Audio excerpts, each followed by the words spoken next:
Revisit your profession. LIC এজেন্সির প্রফেশনকে আমরা প্রত্যেকে অত্যন্ত ভালোবাসি এবং আমরা এই প্রফেশনে অনেক উন্নয়ন করতে চাই।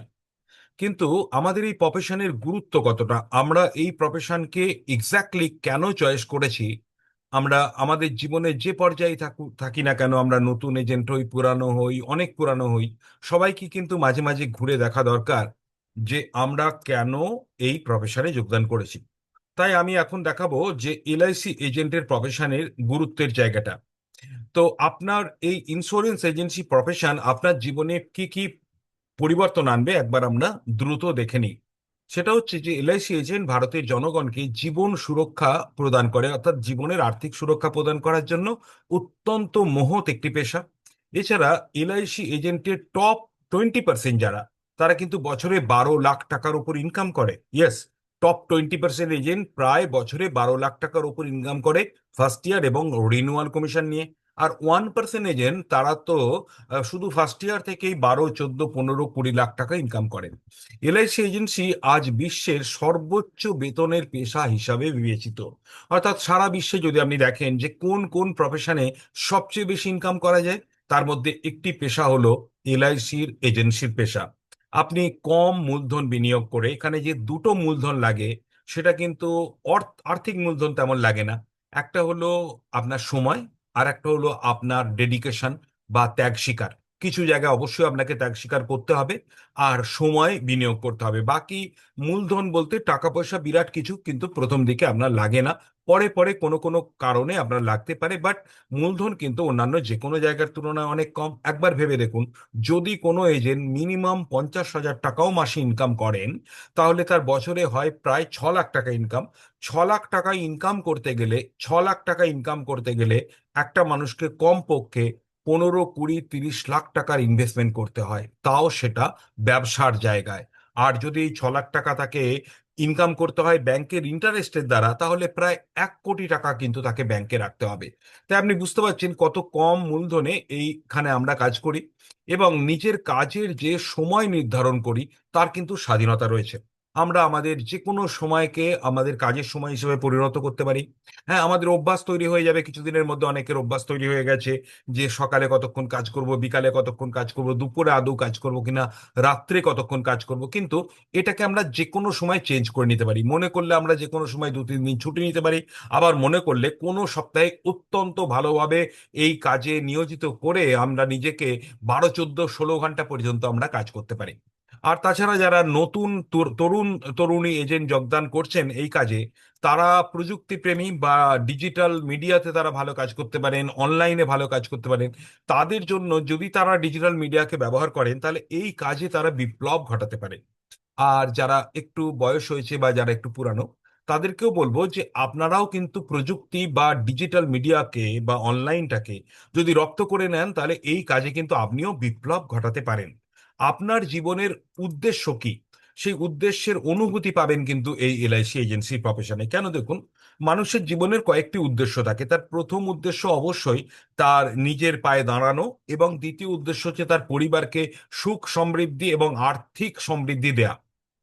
আর তৃতীয় উদ্দেশ্য হলো সমাজের জন্য কিছু করা। মানব জন্ম নিয়েছি যখন, তখন সমাজের জন্য আমরা কিছু করব। তিনটে উদ্দেশ্যই কিন্তু আপনি এলআইসির এজেন্সি প্রফেশন থেকে মেটাতে পারবেন। কারণ নিজের পায়ে তো দাঁড়িয়ে গেছেন, কারণ এজেন্সি যখন করছেন তখন এখানে আপনি অনেক অনেক ইনকাম বাড়াতে পারেন, এবং আপনি আপনার হাতেই এখানকার উন্নয়ন নির্ভর করছে। তাই দ্বিতীয় যেটা, আপনি আর্থিকভাবে সমৃদ্ধ হতে পারলে, আপনার ইনকাম লেভেল ঠিকঠাক করতে পারলেই আপনি আপনার পরিবারকে সুখ সমৃদ্ধি সবই দিতে পারবেন। আর আপনার এই কাজটাই এমন যে কাজে কিন্তু আপনি সমাজের জন্য সর্বদা কিছু করছেন, কারণ আপনি সমাজে অবদান রাখছেন, দেশের উন্নয়নেও কিন্তু আপনার অংশ থাকছে। কেন, দেখুন, আমরা দেখেছি যে দেশ সঞ্চয়মুখী হয়, যে দেশ টাকা সঞ্চয় করতে পারে, সেই দেশ সমৃদ্ধ হয়।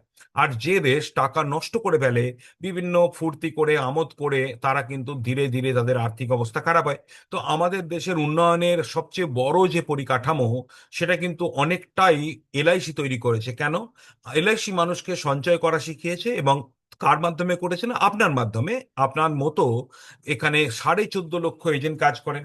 তারা কিন্তু একটু একটু করে দেশের বিভিন্ন প্রান্তে, গ্রাম গ্রামান্তরে, পল্লী পল্লীর অন্দরে এবং পরিবারের মধ্যে গিয়ে তাদেরকে সঞ্চয়ের শিক্ষা দিচ্ছে, এবং তার ফলে সমাজে কিন্তু অবদান তারা রাখতে পারছে। আপনি স্বাধীনভাবে আপনার মতামত প্রকাশ করতে পারবেন, এটা সবচেয়ে বড় কথা। কারণ আপনি যদি অন্য জায়গায় চাকরি করতেন, সেখানে কিন্তু অনেক কাজই আপনার বস বা আপনার যিনি ম্যানেজার তার উপর নির্ভর করতো, বা মালিকের ওপর। কিন্তু এখানে ম্যাক্সিমাম ক্ষেত্রে আপনার মতামতটাই আসল কথা। তাই এখানে আপনার স্বাধীন মতামতের জায়গা আছে, এখানে আপনার নিজের জায়গায় কর্ম এবং জীবনের ভারসাম্য উপভোগ করতে পারবেন। অনেক এজেন্ট বন্ধুই আছেন যারা কিন্তু বাড়িতে খাওয়া দাওয়া করে কাজ করছেন, অর্থাৎ দেখবেন যারা চাকরিজীবী তারা সকালবেলা বেরিয়ে যাচ্ছে, রাত্রে ঢুকছে, দুপুরবেলা বাড়িতে খাওয়ার কোনো সুযোগ পায় না। কিন্তু আমাদের এজেন্ট বন্ধুরা অনেকেই বাড়িতে আইদার টিফিন করছে, কিংবা ব্রেকফাস্ট করছে, কিংবা লাঞ্চ করছে, কিংবা ডিনার করছে, কিংবা চারটেই করছে। অর্থাৎ কর্মজীবনে শুধু খাওয়া দাওয়া না, আপনি কর্ম এবং জীবনের ভারসাম্য। ধরা গেল কোনো একজন ব্যক্তি, তিনি একটা চাকরি করেন, তিনি হঠাৎ করে 3 দিনের জন্য কোনো জায়গায় আত্মীয় বাড়িও যেতে পারবেন না, আপনি মনে করলে যেতে পারবেন। তাই আপনার এখানে কর্ম এবং জীবনের ভারসাম্য কিন্তু অত্যন্ত সুবিধাজনকভাবে আপনি পাচ্ছেন। কেন আমরা এটা আলোচনা করছি? আমরা যদি আমাদের প্রফেশনটার গুরুত্বটা নিজের একবার অনুভব করি, তাহলে আমরা ভিতর থেকে আমরা খুঁজে পাবো সেই মোটিভ বা সেই কারণ, যে কারণে আমরা কাজ করে যাচ্ছি। মানুষের কাজ করার পিছনে দুটো কারণ থাকে, একটা হলো যে অর্থ উপার্জন, আর একটা হলো যে আমি যে কাজটা করছি সেই কাজ আমি সম্মান এবং আনন্দ দুটোই পাচ্ছি কিনা। ইয়েস, আপনি সম্মান এবং আনন্দ দুটোই পাবেন, এবং এলআইসির এজেন্সি থেকে পাচ্ছেন, আরো বেশি করে পাবেন। এবার এই কাজের জন্য আপনার ব্যক্তিগত জীবনের আনন্দকে ত্যাগ করতে হচ্ছে না। কারণ আমরা জানি, একটু আগেই বললাম যে আমরা যদি আমাদের পরিবারকে নিয়ে আনন্দ করতে চাই, আমরা যে কোনো সময় করতে পারি। অল্প দিনে জাম্পিং ইনকাম এই এই প্রফেশন কিন্তু দিতে পারে। ধরুন কোন একজন চাকরিজীবী মনে করলো যে আমি মাসে 40,000 টাকা ইনকাম করছি, তো আমি কি করতে পারি যাতে করে আমি মাসে 80,000 ইনকাম করব? আপনি বলুন, কোন চাকরিজীবীকে এটা পারবে কি? সে তার বসকে কতটা খুশি করতে পারবে, সে তার কাজকে কতটা বাড়াতে পারবে, তার কোয়ালিটিকে কতটা বাড়াতে পারবে যে 40,000 টাকার স্যালারি পরের মাসে গিয়ে 80,000 হবে? এটা কিন্তু কখনো সম্ভব না। কিন্তু একজন এলআইসি এজেন্ট আজকে যদি সে 20,000ও ইনকাম করে মাসে, পরের মাস থেকে সে 40,000, 50,000, 1 লাখ, 1.5 লাখ ইনকাম করতে পারে। এবং শুধু তাই নয়, তার সাথে সে আন্তর্জাতিক সম্মান পেতে পারে। একজন চাকরিজীবী ব্যক্তিকে, এমনকি একজন ব্যবসায়ীকে, আন্তর্জাতিক সম্মান পেতে গেলে তাকে কিন্তু অনেক উঁচু দরের চাকরিজীবী হতে হবে, অথবা অনেক বড় মাপের ব্যবসায়ী হতে হবে। কিন্তু আপনি মাত্র এমডিআরটি করলেই আপনি আন্তর্জাতিক সম্মান পাবেন। কেন মাত্র বললাম? কারণ আপনার ব্রাঞ্চে একাধিক এজেন্ট এমডিআরটি বা মিলিয়ন ডলার রাউন্ড টেবিলের কাজ করছেন। 2 থেকে 3 বছরের মধ্যে আপনি কর্পোরেট ক্লাব মেম্বারও হয়ে যেতে পারেন। ধরুন কোনো একজন নতুন এজেন্ট যদি জিজ্ঞাসা করে যে আচ্ছা আমি কি কর্পোরেট ক্লাব এজেন্ট হতে পারি, ইয়েস, তাকে মাত্র 2 থেকে 3 বছর ওয়েট করতে হবে। 2 বছরের কাজের দ্বারা সে কর্পোরেট ক্লাব হতে পারে। আর তার নিচে যদি যায়, সে গ্যালাক্সি ক্লাব হতে পারে। তার নিচে CM club, ZM club, DM club, BM club হতে গেলে তাকে 3 বছর মিনিমাম, তারটা 3টে ফাইন্যান্সিয়াল ইয়ার কমপ্লিট করতে হবে। আপনি এই কাজে নতুন ভ্যালু তৈরি করতে পারবেন, এবং সেগুলো দেখাতেও পারবেন। নতুন ভ্যালু মানে কি? আপনি এখানে কি বিক্রি করেন? এখানে মানুষের সমস্যার সমাধান বিক্রি করেন। এখানে আপনি সঞ্চয়ের বিভিন্ন কনসেপ্ট সেল করেন। এখানে আপনি বিনিয়োগের বিভিন্ন মাধ্যম বা বিভিন্ন পদ্ধতি সেল করেন, এবং বীমার বিভিন্ন উপযোগিতা সেল করেন। আপনি এর দ্বারা অনেক অনেক ভ্যালু তৈরি করতে পারবেন, অনেক নতুন ভ্যালু তৈরি করতে পারবেন এবং দেখাতে পারবেন। এলআইসি একটি প্রগতিশীল চিন্তার এবং আনন্দের পরিবেশ দেয়। দেখবেন এলআইসির এজেন্সির যারা কাজ করে তারা কিন্তু সব সময় পজিটিভ, এবং মানে মেনলি যারা ভালো কাজ করে পজিটিভ, এবং সব সময় তারা কিন্তু প্রগ্রেসিভ। প্রগ্রেসিভ কাকে বলে? আপনি দেখবেন অনেক জায়গায় অনেক চাকরিজীবীরা কয়েক বছর কাজ করার পরে তারা নেগেটিভ মেন্টালিটি হয়ে যায়। তারা তারা একদম সব ব্যাপারে নেগেটিভ ভাবে দেখে।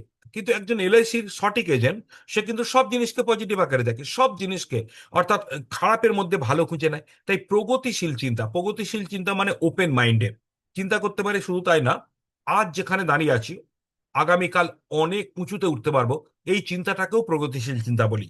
কিন্তু একজন চাকরিজীবীকে আপনি জিজ্ঞেস করে দেখবেন, তিনি বলবেন, তাকে যদি আপনি জিজ্ঞেস করেন আচ্ছা তুমি আগামী 5 বছরে কি কত উন্নতি করতে পারো, বলে কি করে উন্নতি করব, এই চাকরিতে একে অপরের পিছনে লাগে, লেগ পুলিং হয়, এই হয়, কি করে পারবো, এই কথাই কিন্তু তারা বলবে। এছাড়া মানুষকে আপনি সবসময় ভালো কথা শোনাচ্ছেন, ভালো আইডিয়া দিচ্ছেন, একটি সৎ কোম্পানির সংস্কৃতিতে এসেছেন আপনি। অর্থাৎ এলআইসি কিরকম কোম্পানি? সৎ কোম্পানি। আমরা অনেক ইন্স্যুরেন্স কোম্পানিকে জানি, তারা কিন্তু সৎভাবে কাজ করে না, মিস সেলিং করে, মিস গাইড করে, এবং তারা অনেক সময় মানুষকে চিটিংও করে। বাট এলআইসি মানুষকে চিট করে না, সৎ কোম্পানিতে আপনি কাজ করছেন। এলআইসি যা করেছে, সমাজের জন্য যা করছে, এলআইসি বিগত প্রায় 70 বছরে ভারতের জন্য যা করেছে এবং এখনো যা করছে, তা আপনি অবশ্যই পছন্দ করেন, কারণ এলআইসি সমাজের উন্নয়ন করছে। আপনি একটা বিগ কমিউনিটির অংশ হতে চলেছেন। একবার ভেবে দেখুন তো, একজন চাকরিজীবী, তিনি হয়তো একটা অফিসে 50 জন ব্যক্তির সঙ্গে তার পরিচয় রয়েছে, পাশাপাশি অফিস মিলিয়ে তার 100 জন ব্যক্তির সাথে পরিচয় রয়েছে। কিন্তু আপনি ধীরে ধীরে কয়েক হাজার মানুষের সাথে পরিচিত হবেন, এবং আপনার নিজের এজেন্সির মধ্যে দিয়েই আপনি আপনার কয়েক হাজার ক্লায়েন্ট তৈরি করছেন, অর্থাৎ একটা বিগ কমিউনিটির অংশ হতে চলেছেন। শুধু তাই না, আপনার ক্লায়েন্ট সংখ্যা যেমন বিরাট, তেমনি আপনি যে এলআইসিতে রয়েছেন সেই এলআইসির এজেন্ট সংখ্যা বিরাট। আপনি একটা এলআইসি অফিসে গিয়ে দেখুন যে আপনি যে অফিসে কাজ করেন সেখানে আপনি কমপক্ষে 1,000, 1,500, 2,000 এজেন্টকে পেয়ে যাবেন। এবং আপনি যদি টপ লেভেলে এজেন্ট হতে পারেন, তাহলে কিন্তু আপনাকে ওই 2,000 এজেন্টে সবাই চিনবে, 1,500 এজেন্ট সবাই চিনবে, স্টাফরা চিনবে, তাদের বাড়ির লোকরা চিনবে, এবং সমাজ চিনবে।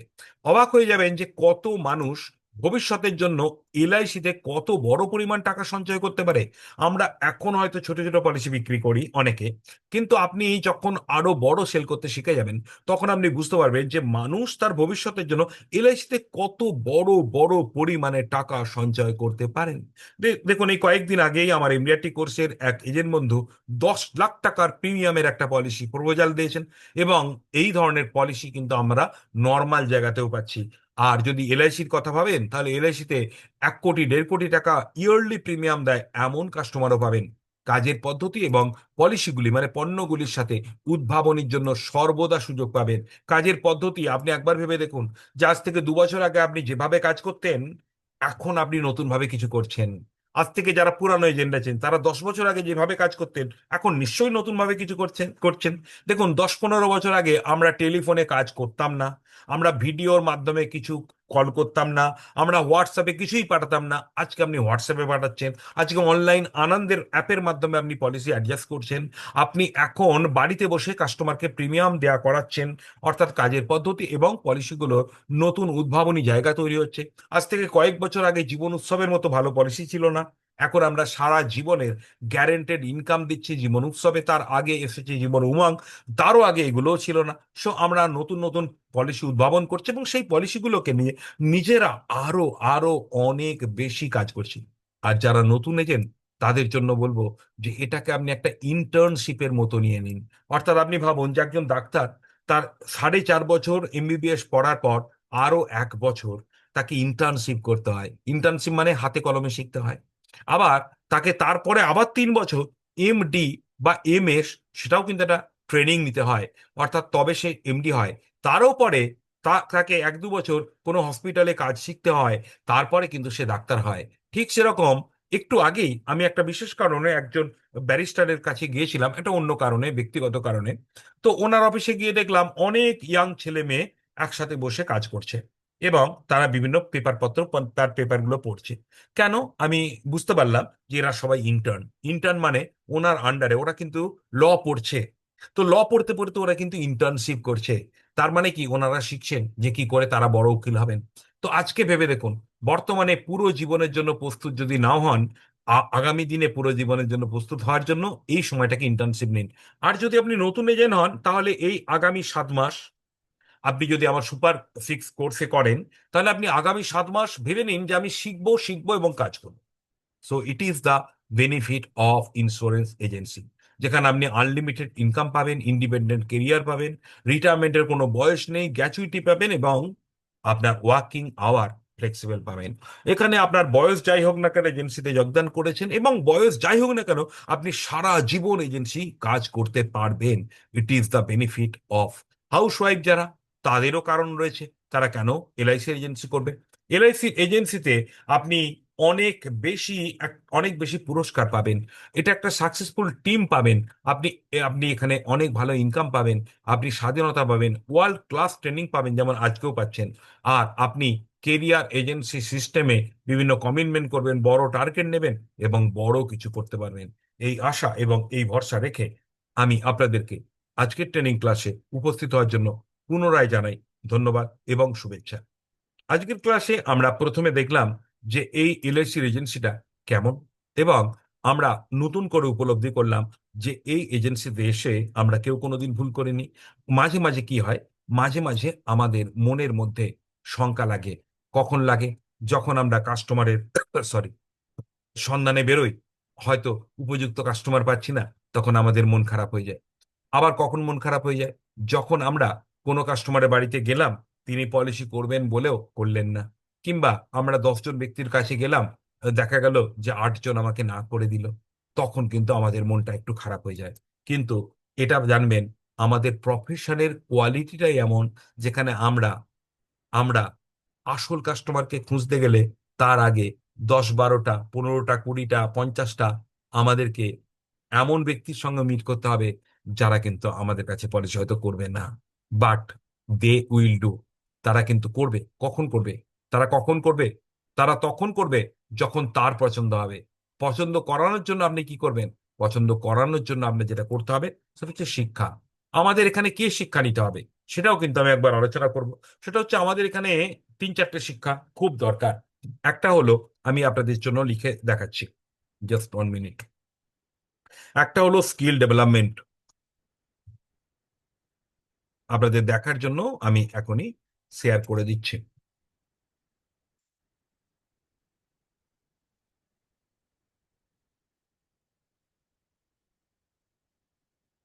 আপনারা দেখতে পাচ্ছেন skill development, what is this thing, পরে আলোচনা করছি।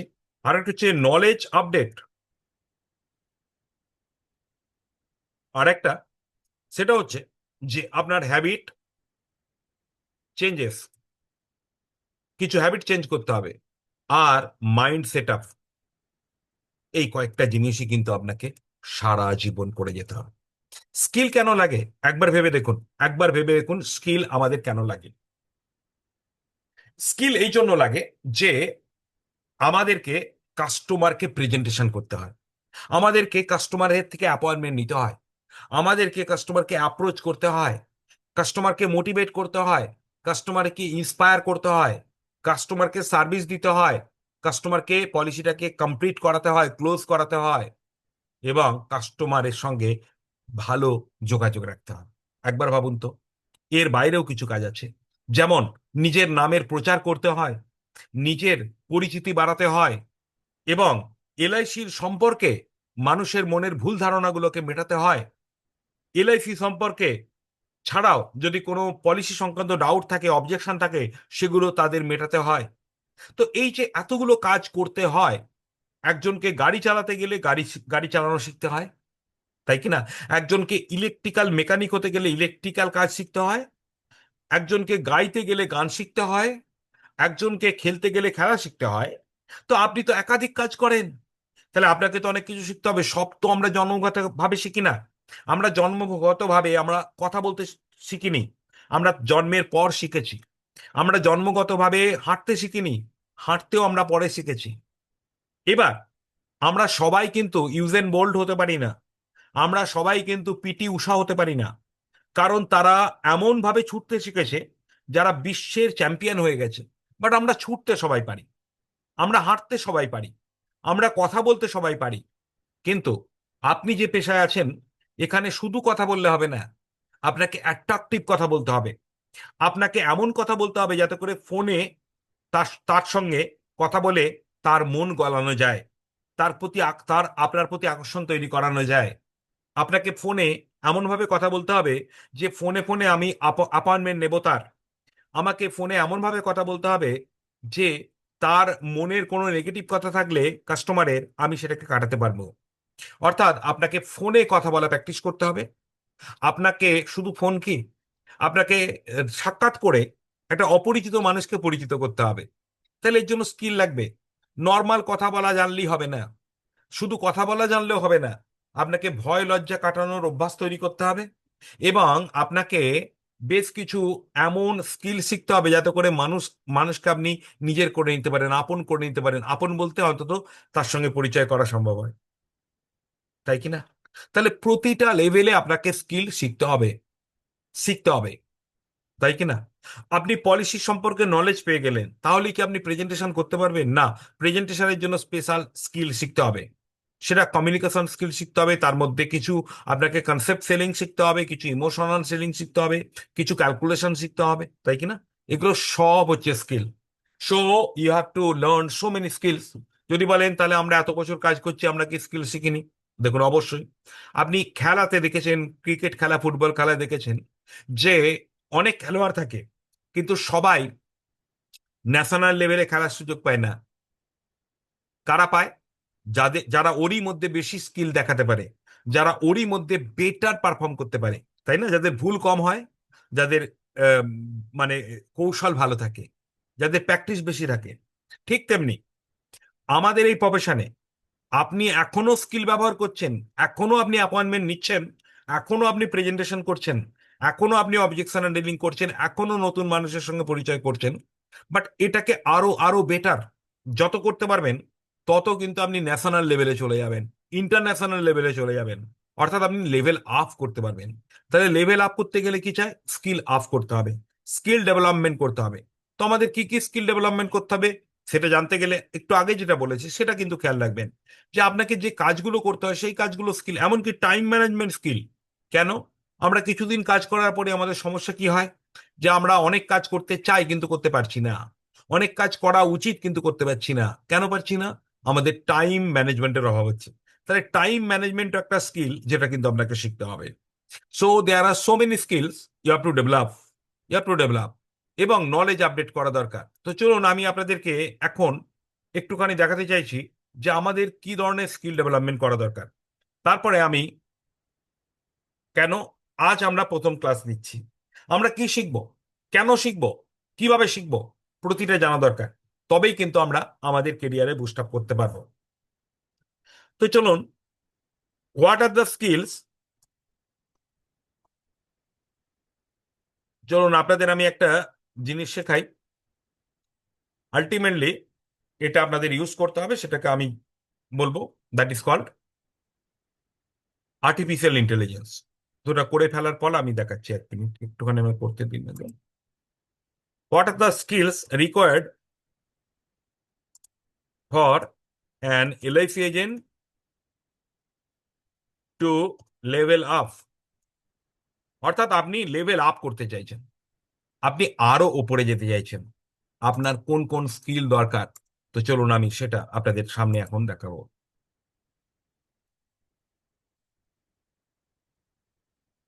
আপনাকে কোর স্কিল ডেভেলপমেন্ট করতে হবে।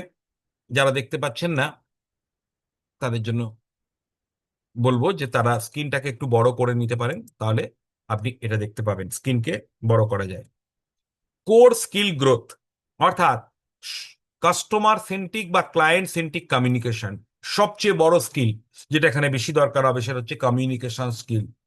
কমিউনিকেশন স্কিল মানে যোগাযোগের ক্ষমতা, কথার ক্ষমতা, বডি ল্যাঙ্গুয়েজের ক্ষমতা, সবকিছু। কেন? Build rapport through empathy and active listening. দেখুন এখানে দুটো কথা, কাইন্ডলি যারা ট্রেনিং নিচ্ছেন তারা নোট খাতা নিয়ে বসুন, অর্থাৎ নোট প্যাড বা নোট খাতা বা ডায়েরি নিয়ে বসুন, এবং যে কটা পয়েন্ট আমি বলবো কাইন্ডলি নোট করবেন। আজকে যে কটা পয়েন্ট শেখাবো আপনি নোট করুন, এখন থেকে আমি নোট করতে বলবো। আপনাকে প্রথম লিখুন কমিউনিকেশন স্কিল ডেভেলপমেন্ট করতে হবে। আপনি কি চান? বড় এজেন্ট হতে চান? আপনি কি চান? অন্যদের থেকে আলাদা করে বড় কিছু করতে পারবেন? একটা গাছকে শক্তিশালী গাছ হতে গেলে তার পরিচর্যার দরকার হয়, তেমনি আপনাকে শক্তিশালী হতে গেলে আপনার পরিচর্যা দরকার। তো পরিচর্যা কি করবেন? Skill development. তো স্কিল, কোন স্কিল ডেভেলপমেন্ট করবেন? কমিউনিকেশন স্কিল প্রথমে। কমিউনিকেশন স্কিলের মধ্যে আপনাকে প্রথম দেখাচ্ছি, একটা হচ্ছে র্যাপো বিল্ডিং। লিখুন র্যাপো। র্যাপো মানে কি? RAPPORT। র্যাপো মানে হচ্ছে সম্পর্ক বৃদ্ধি। কোন সম্পর্ক? এমন সম্পর্ক যেখানে আপনি জনপ্রিয় হয়ে উঠবেন, একে বলে র্যাপো। র্যাপো বিল্ডিং এটা কিসের দ্বারা করবেন? এটাও লিখে নিন, এমপ্যাথি। EMPATHY। এমপ্যাথি মানে কি? মানুষের কথা কে গুরুত্ব দেয়া। ধরা গেল কেউ আপনাকে একটা তার মনের দুঃখের কথা শোনাচ্ছে বা সুখের কথা শোনাচ্ছে, আপনি তার সাথে একাকার হয়ে গিয়ে শুনুন। অর্থাৎ তিনি যে সেন্স নিয়ে বলছেন সেই সেন্সটাকে ফিল করুন। শুধু কথাগুলো শুনলে হবে না, সেন্সটাকে ফিল করুন, তার দুঃখটা কোথা থেকে আসছে, তার আনন্দটা কোথা থেকে আসছে, সেই আনন্দটাকে আপনিও অনুভব করুন। একে বলে এমপ্যাথি। অ্যাক্টিভ লিসনিং কাকে বলে? আরেকটা ওয়ার্ড লিখুন, অ্যাক্টিভ লিসনিং। অর্থাৎ কমিউনিকেশন শিখতে গেলে আপনার উদ্দেশ্য হবে র্যাপো বিল্ডিং, অর্থাৎ জনপ্রিয়তা তৈরি করব এমন ভাবে যাতে করে আমাকে পছন্দ করে। আমি যখন ফোন করব তখনও যেন লোকে শুনতে চায়, আমি যখন প্রেজেন্টেশন করব তখনও যেন শুনতে চায়। র্যাপো কিভাবে করব না, একটা হলো এমপ্যাথি, অর্থাৎ আমি শুনতে গেলে আমাকে শুনতে হবে। আমার কথা যদি কাউকে শোনাতে হয়, তাহলে আমাকে তার কথা শুনতে হবে, কারণ সেলসের নিয়ম এটা। অন্তত ইন্স্যুরেন্স সেলসের নিয়ম হলো যে আপনি একাই বলে যাবেন, আমি যেমন ট্রেনার, আমি একাই বলে যাচ্ছি, আপনারা শুনছেন, কিন্তু আপনার কাজটা এরকম না, আপনার কাজটা একটু আলাদা। আপনাকে বলতে গেলে তার কথা শুনতে হবে। অর্থাৎ আপনি তত ভালো বলতে পারবেন যত ভালো তার কথা শুনতে পারবেন। এই জন্য এমপ্যাথিটা শিখতে হবে। আর শিখতে হবে active listening. What is active listening? এটা হলো যে মন দিয়ে শোনা, মনোযোগ দিয়ে শোনা। দেখুন, অনেক সময় দেখবেন যে আমরা অনেক কথা মন দিয়ে শুনিই না। একজন কাস্টমার আপনাকে বলে যাচ্ছে, আপনি ওর কথা পুরোটা শুনছেন না, কথাগুলো শুনছেন বাট মন দিয়ে শুনছেন না। কি করে বোঝা গেল? না, আপনি ওনার অনেক কথা পাত্তাই দিচ্ছেন না বা বুঝতেই পারছেন না। কেন? কারণ আপনার মনে তখন কি চলছে, যখন উনি বলছেন আপনার মনে কি চলছে, যে আমি কখন বলবো, আমি কখন বলবো। আপনার মনে যদি এটা চলে যে আমি কখন বলবো, তাহলে কিন্তু ভুল হচ্ছে। একটা খেয়াল করবেন জিনিস, দেখবেন যারা একটু জ্ঞানী গুণী মানুষ হয় বা যারা একটু কনসালটেটিভ মানুষ হয়, দেখবেন আপনি যদি গিয়ে তাকে কথা বলতে থাকলেন, দেখবেন তিনি কিন্তু চুপ করে শোনেন। প্রথম কথা। দ্বিতীয় কথা কি জানেন? চুপ করে শোনার পর তিনি আরেকটা জিনিস করেন, আপনার কথা শেষ হওয়ার পর একদম তুরন্ত তিনি কি শুরু করে দেন? না, দেখবেন আপনার কথা যাই শেষ হলো সঙ্গে সঙ্গে উনি বলতে শুরু করলে, হ্যাঁ হ্যাঁ হ্যাঁ হ্যাঁ, এরম ভাবে বলেন না কিন্তু। তিনি আপনার কথা শেষ হওয়ার পর দেখবেন তারপরেও 1-2 সেকেন্ড তখনও ঘাড় নাড়ছেন। তারপর 2-4 সেকেন্ড পরে, 10 সেকেন্ড পরে, 15 সেকেন্ড পরে তিনি কথা বলতে শুরু করেন। আপনার মনে হতে পারে যে উনি ওতে বুঝতে দেরি করলেন, না, ব্যাপারটা তা না। এটা হচ্ছে অ্যাক্টিভ লিসনিং এর ফর্মুলা, যে যখন অপরে কথা বলবে তখন তারটা শুনবেন, শোনার পরে কয়েক সেকেন্ড ভাববেন বা আপনি কয়েক সেকেন্ড ওয়েট করবেন, তারপর বলবেন। একে বলে অ্যাক্টিভ লিসনিং। এর জন্য একটা পদ্ধতি শিখিয়ে দিচ্ছি। যে স্যার আমি এখন অ্যাক্টিভ লিসনিং করতে পারি না, আমার প্রবলেম হয়। কি প্রবলেম হয়? যখনই আমি কেউ কথা বলে আমি তাকে থামিয়ে দিই, অথবা তার বলতে বলতে আমি বলতে শুরু করে দিই। এই প্রবলেম কি আপনার হয়? যদি হয়, দেখুন কি প্রবলেম বললাম। কাস্টমার বলতে শুরু করলেন, আপনি কথার মাঝে কথা বলে দিচ্ছেন। কাস্টমার বলতে শুরু করলেন যে দেখো আমার অনেক এলআইসি করা আছে, আপনি তার মাঝেই বলতে শুরু করে দিলেন, বা তার বলা শেষ হতে না হতেই বলতে শুরু করলেন। এটা অ্যাক্টিভ লিসনিং নয়। It is very very wrong concept. যাদের এই প্রবলেম হয় তারা লিখুন। কি লিখবেন? পি লিখুন। পি কোথায় লিখবেন? চ্যাট বক্সে। চ্যাট বক্স কোথায় পাবেন? মোবাইলে যদি আপনি এই ট্রেনিংটা করছেন, নিচের দিকে দেখবেন চ্যাট বক্স আছে। আর ল্যাপটপেও আছে। কি লিখবেন? পি। পি মানে আপনার প্রবলেম হয়। Yes, if it is the problem then there is a solution. Active listening. আচ্ছা, যদি বলেন যে স্যার যেটা উদাহরণ দিলেন ওটা একটু বুঝিয়ে বলুন। দেখুন, ধরুন কেউ বলছে আমার অনেক এলআইসি করা আছে। আমি যদি অ্যাক্টিভ লিসনিং করি, আমি কিভাবে বলবো? আমি কিন্তু ওর পরেই কথা বলবো না। আমি ওর পরে আর একটা প্রশ্ন করবো নাকি। কি প্রশ্ন? বা একটা প্রশংসা করব, তারপর একটা প্রশ্ন করব। স্যার আমার খুব ভালো লাগছে যে আপনার এলআইসি করা আছে, তার মানে এলআইসির কনসেপ্টটাকে আপনি জানেন এবং এলআইসি সংস্থাকে আপনি বিশ্বাস করেন। আর তারাই এলআইসি করে স্যার। মানে আপনি করেছেন মানে কোন ব্যক্তি করে জানেন স্যার? যারা তার ফ্যামিলিকে অত্যন্ত ভালোবাসে। স্যার আপনি আমাকে যদি বলেন যে এলআইসি যখন আপনি করেছিলেন তখন আপনি কি কারণে বা কি উদ্দেশ্যে করেছিলেন, মানে আপনার ছেলের জন্য না মেয়ের জন্য নাকি নিজের জন্য, কোন উদ্দেশ্যে করেছিলেন? যদি বলেন যে স্যার এই তো আপনি বললেন যে ওনার বলার পরে আমি কথা বলবেন না, আপনি তো কথা বললেন। ইয়েস, আমি কথা বলেছি কেন? আমি কি কথা বলেছি আদৌ? আমি সেই ব্যক্তিকে আরো কথা বলার উৎসাহ দিলাম এবং প্রশ্ন করলাম। কি প্রশ্ন করলাম? যে স্যার আপনি যে পলিসিটা করেছেন বা একাধিক করেছেন, কি উদ্দেশ্যে করেছেন, কার জন্য করেছেন, যদি একটু বলেন। তার মানে আমি তাকে প্রশ্ন করলাম। প্রশ্ন করাটা হচ্ছে অ্যাক্টিভ লিসনিং এর একটা পার্ট, একটা ট্রিক। অর্থাৎ যদি দেখেন তিনি এমন একটা কথা বললেন যেটা ছোট কথা, কিন্তু তার ভ্যালু অনেক। যেমন কেউ যদি বলে যে আমার অনেক এলআইসি করা আছে, কথাটা ছোট একটুখানি কথা, কিন্তু ভ্যালু অনেক কেন? মানে এই কথাটা বলে দেওয়া মানে আপনার হার্ড হয়ে গেল না পলিসিটা বিক্রি করা, তাই এটার ভ্যালু অনেক। তাহলে ছোট কথা কিন্তু তার ভ্যালু যদি অনেক হয়, তাহলে আপনাকে কি করতে হবে? তাকে দিয়ে আরো বলাতে হবে। আরো বলাতে গেলে কি করতে হবে? তাকে একটু প্রশংসা করে দিন এবং তাকে একটা প্রশ্ন করে দিন। তাহলে অ্যাক্টিভ লিসনিং করার টেকনিক, প্রথম কি শিখলেন? প্রশংসা করুন এবং প্রশ্ন করুন, লিখে নিন। নোট খাতায় লিখুন। কি বললাম? অ্যাক্টিভ লিসনিং করতে গেলে আমি এগুলো নিয়ে পরে আবার ক্লাস করবো, ডোন্ট ওরি। বাট আজকে আপনাকে স্কিল ডেভেলপমেন্টের দু একটা টিপস দিচ্ছি, কারণ এখন থেকেই চেঞ্জ হতে হবে আপনাকে, তবেই আপনি বড় কিছু করতে পারবেন। তাহলে অ্যাক্টিভ লিসনিং এর একটা টিপস দিলাম এখানে, যে প্রশংসা করব, প্রশ্ন করব।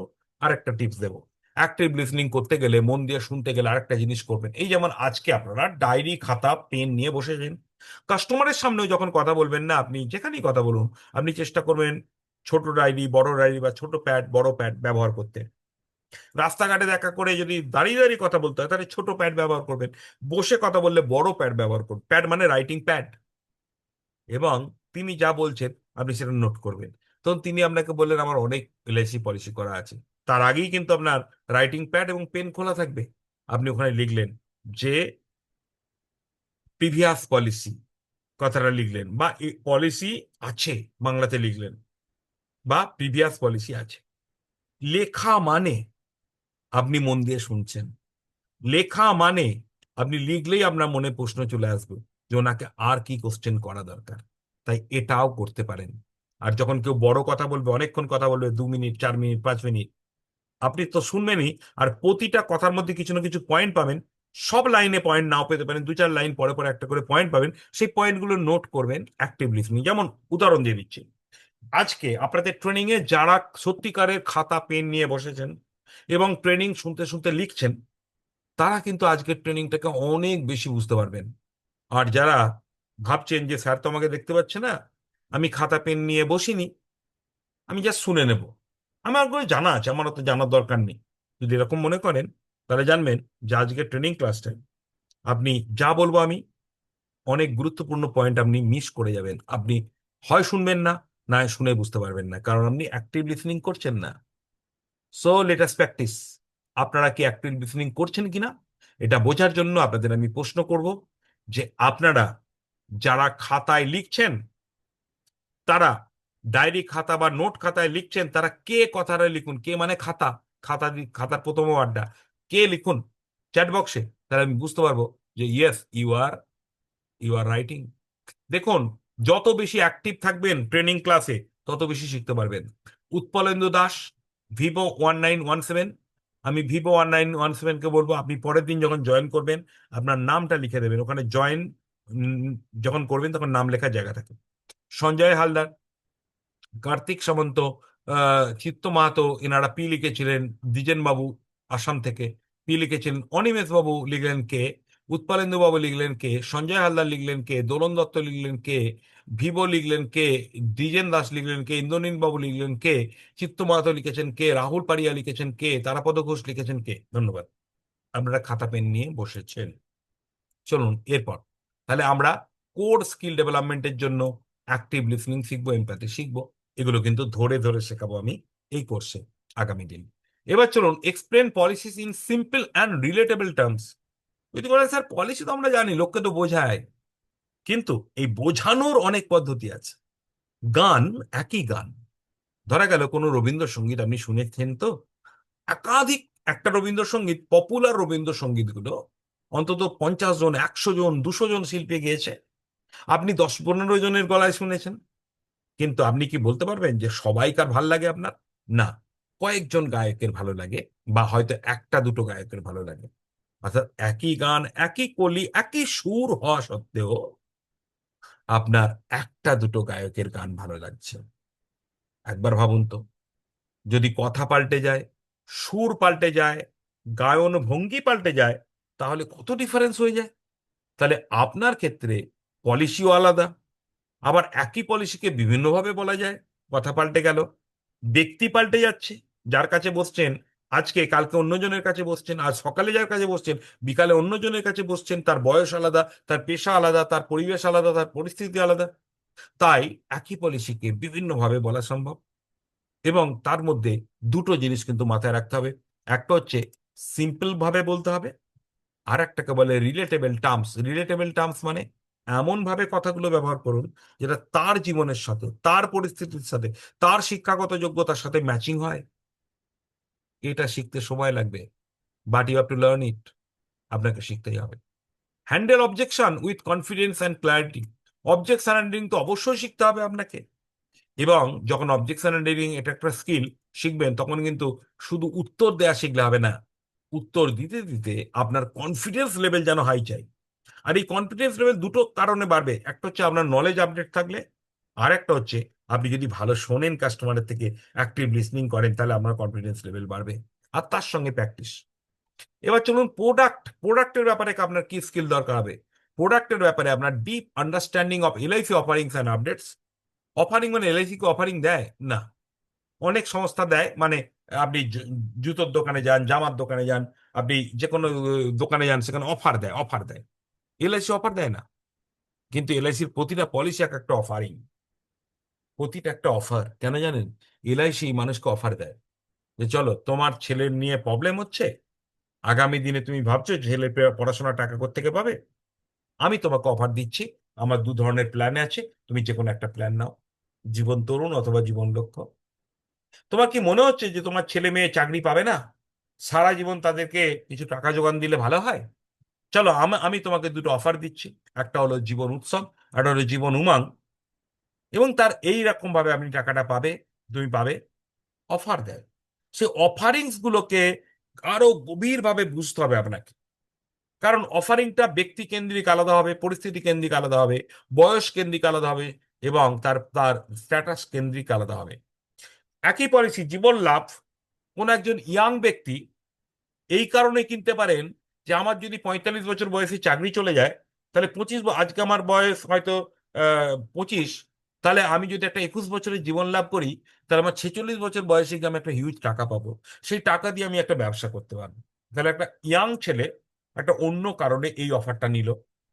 একজন বাবা তার ছেলে মেয়ের জন্য জীবন লাভ নিজের লাইফে নিতে পারে, যে চলো, আমার বাচ্চার আজকে 0 বা 1 বছর বয়স, আমার যদি একটা 25 বছরের টার্মে নিয়ে নিই বা 21 বছরের টার্মে নিয়ে নিই জীবন লাভ, তাহলে আমার 21 বছর পরে, মানে আজ বাচ্চার 22 বছর বয়সে গিয়ে আমি একটা হিউজ টাকা পাবো। সেই টাকা দিয়ে তার বিয়ের খরচ জোগাতে পারবো। অর্থাৎ একই পলিসি বিভিন্ন লোকের কাছে বিভিন্ন অফারিং দেয়। আপনাকে সেই অফারটা বুঝতে হবে ডিপলি, এবং সেই অফারে কোনো আপডেট হচ্ছে কিনা সেটাও বুঝতে হবে। যেমন আমাদের কিছুদিন আগে বিভিন্ন আপডেট হয়েছে, বুঝতে হবে। Ability to compare plans and tailor solutions. আপনাকে এলআইসির বিভিন্ন পলিসিকে কম্পেয়ার করা শিখতে হবে, এবং এলআইসির পলিসির সঙ্গে আদার প্রাইভেট ইন্স্যুরেন্স কোম্পানির পলিসি কম্পেয়ার করা শিখতে হবে। এবং শুধু তাই না, এলআইসির সঙ্গে mutual fund, share market, bank এবং গোল্ড, রিয়েল এস্টেট, এমনকি পোস্ট অফিস, সব কিছুর কম্প্যারিজন শিখতে হবে। এবং টেলারিং সলিউশন দিতে হবে। টেলারিং সলিউশন মানে সেই ব্যক্তির যেমন দরকার তেমন পলিসি দিতে হবে, দরকারে কম্বো পলিসি দেওয়া যেতে পারে। Stay informed about competitors for strategic positioning. হ্যাঁ, কম্পিটিটরদের সম্পর্কে আপনাকে প্রচুর কিছু জানতে হবে, যে আপনার কম্পিটিটররা মার্কেটে কি কাজ করছে, তাদের ভালো দিক কোনটা, খারাপ দিক কোনটা জানতে হবে। কম্পিটিটর কারা আপনার? দেখুন, কম্পিটিটর কিন্তু অন্য ইন্স্যুরেন্স কোম্পানিও কম্পিটিটর, এমনকি অন্য এজেন্টও কম্পিটিটর। আপনার একই পাড়ায় দুজন এজেন্ট কাজ করে, আপনাকে তো জানতে হবে যে ওই এজেন্টের ভালো দিক কি, ওই এজেন্টের উইকনেস কি। তবেই তো আপনি নিজেকে সেইভাবে তৈরি করতে পারবেন, স্ট্র্যাটেজিক পজিশনিং করতে পারবেন। এটা হলো প্রোডাক্টের ওপর skill. Okay, emotion intelligence, it is also a skill. দেখুন, কাস্টমার আপনাকে অনেক অনেক নেগেটিভ কথাও বলতে পারে। ইমোশন ইন্টেলিজেন্স প্রথম যেটা শিখতে হবে সেটা হচ্ছে, মানুষ যখন নেগেটিভ কথা বলবে, রিজেক্ট করবে, তখন নিজেকে পজিটিভ রাখা। এটা হচ্ছে প্রথম শিখতে হবে। এরপর আর যেটা শিখতে হবে সেটা হচ্ছে ক্লায়েন্টের ইমোশন গুলো বুঝতে শিখতে হবে। একটা কাস্টমার যখন বলছে না না না না, আমি ওসব এলআইসি পলিসি চাই চাই না, আচ্ছা একবার কল্পনা করুন তো, আপনার বাড়িতে কোনো সিনিয়র ব্যক্তি অনেক সময় বলে তো, আবার জুনিয়র বাচ্চারাও বলে, না না আমি আজকে খাবো না, আমি কিচ্ছু খাবো না। তা আপনি বোঝার চেষ্টা করেন তো যে উনি এটা বলছেন কেন। খাবো না মানে কি তার শরীর খারাপ?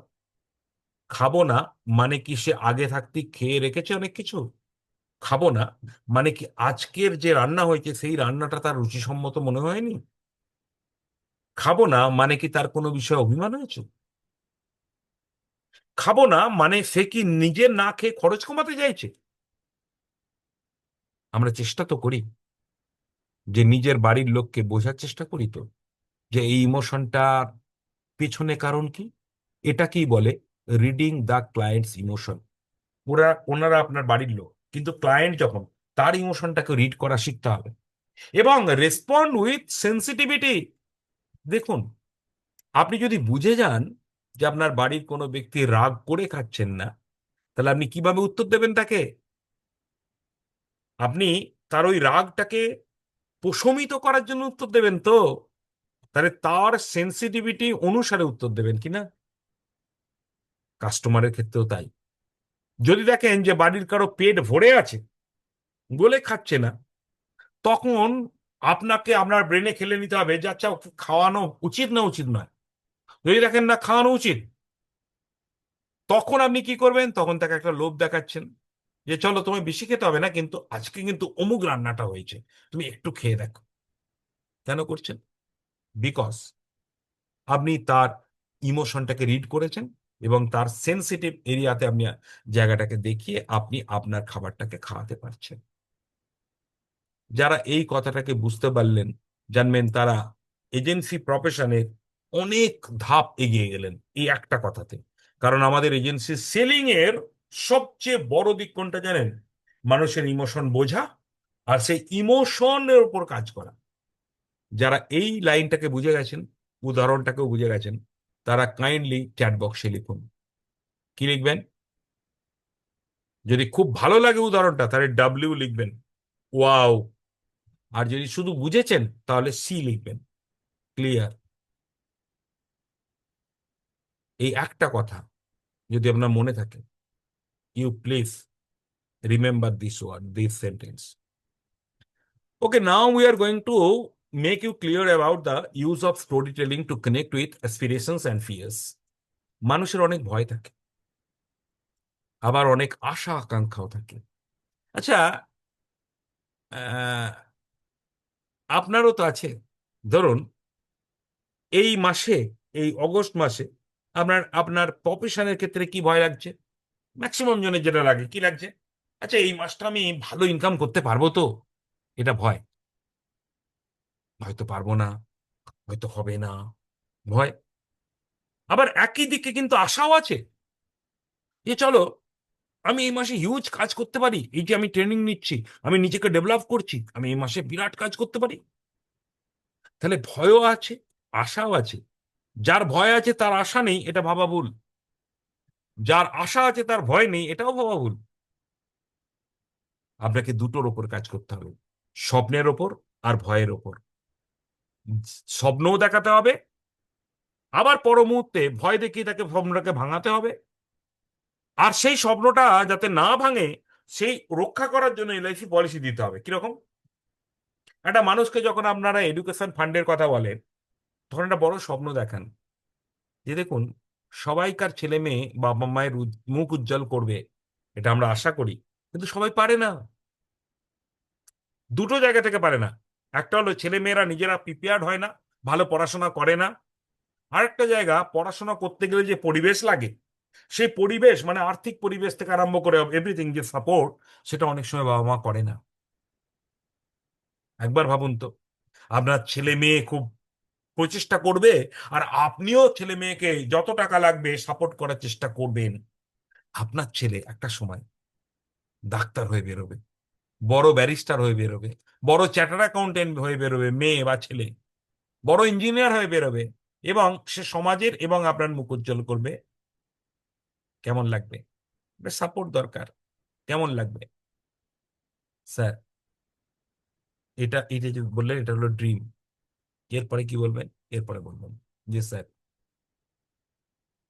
স্বপ্ন কিন্তু অনেক সময় আমাদের চুরমার হয়ে যায়। কি কারণে? অনেক সময় দেখা যায়, আমি অনেক মেধাবী ছাত্রকে দেখেছি, পড়াশোনায় অনেক উন্নতি করার পরও লাস্টলি একটা বড় জায়গায় চান্স পেল, কিন্তু 30 লাখ টাকা লাগবে, 40 লাখ টাকা লাগবে, 50 লাখ টাকা ফিস। ভালো কলেজ মানে ভালো ফিস। যত মানে এ, মানে কি বলবো, আকর্ষণীয় প্রফেশন হবে তত বেশি ফিস। তার বাবা মা সেই ব্যবস্থাটা করে রাখেনি, তাই চান্স পেয়েও চান্স পাবে না। এই ভয় কিন্তু অনেক বাবা মার আছে। ভাবা দরকার স্যার। আজকের যুগে মেডিকেল পড়তে গেলে 1 কোটি টাকা 2 কোটি টাকা দরকার হচ্ছে। একটা সময় পরে এমন হবে যখন হয়তো প্রাইভেট কোম্পানি, প্রাইভেট কলেজ ছাড়া কোনো গভর্নমেন্ট কলেজে ভালো কিছু পড়ানোই হবে না। এখন তো গভর্নমেন্ট স্কুলেই ভালো করে পড়ানো হচ্ছে না বা ছাত্ররাই যাচ্ছে না। সব স্বপ্ন পূরণ হবে যদি বাবা মা রেডি থাকে, আর স্বপ্ন নষ্ট হবে যদি রেডি না থাকে। কি দেখালেন? এটাকে বলে ভয়। তাহলে একটু আগে স্বপ্ন দেখালেন, তারপরেই ভয় দেখালেন। এবার বাবা মা কি করবে? ভয় থেকে বেরিয়ে আসার চেষ্টা করবে। এটা কারা করে? দেখবেন জ্যোতিষীরা করে, গণৎকার, অ্যাস্ট্রোলজার কি করে? whenever you visit any astrologer, he or she will tell you that your luck is very good, but there is a probability of bad event. তোমার ভাগ্য খুব ভালো, গ্রহ টগ্রহ পজিশন খুব ভালো আছে, কিন্তু তোমার সামনে একটা ফাঁড়া আছে। আর বিশেষ করে যখন বাবা মায়ের কাছে তার ছেলে মেয়ের ফাঁড়ার কথা বলে, যে আপনার ছেলে মেয়ের ভাগ্য ঠিকই আছে, কিন্তু একটা ফাঁড়া আছে,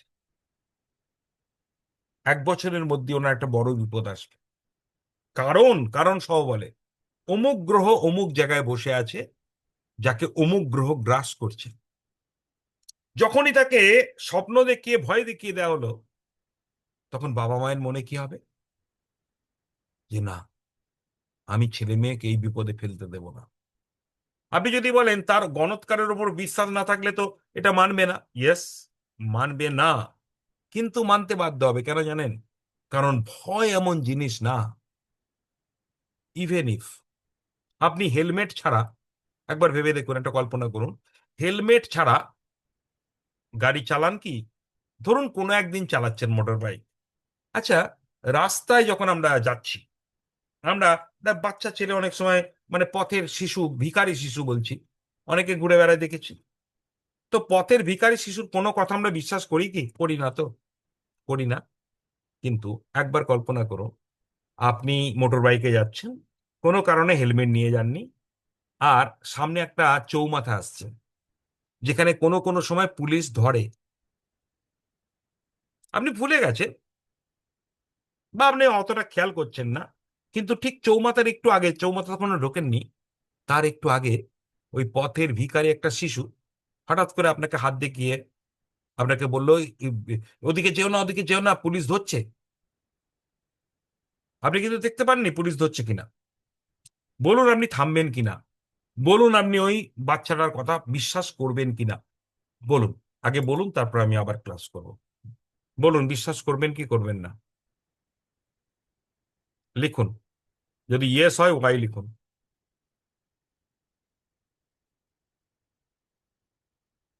করবেন তো?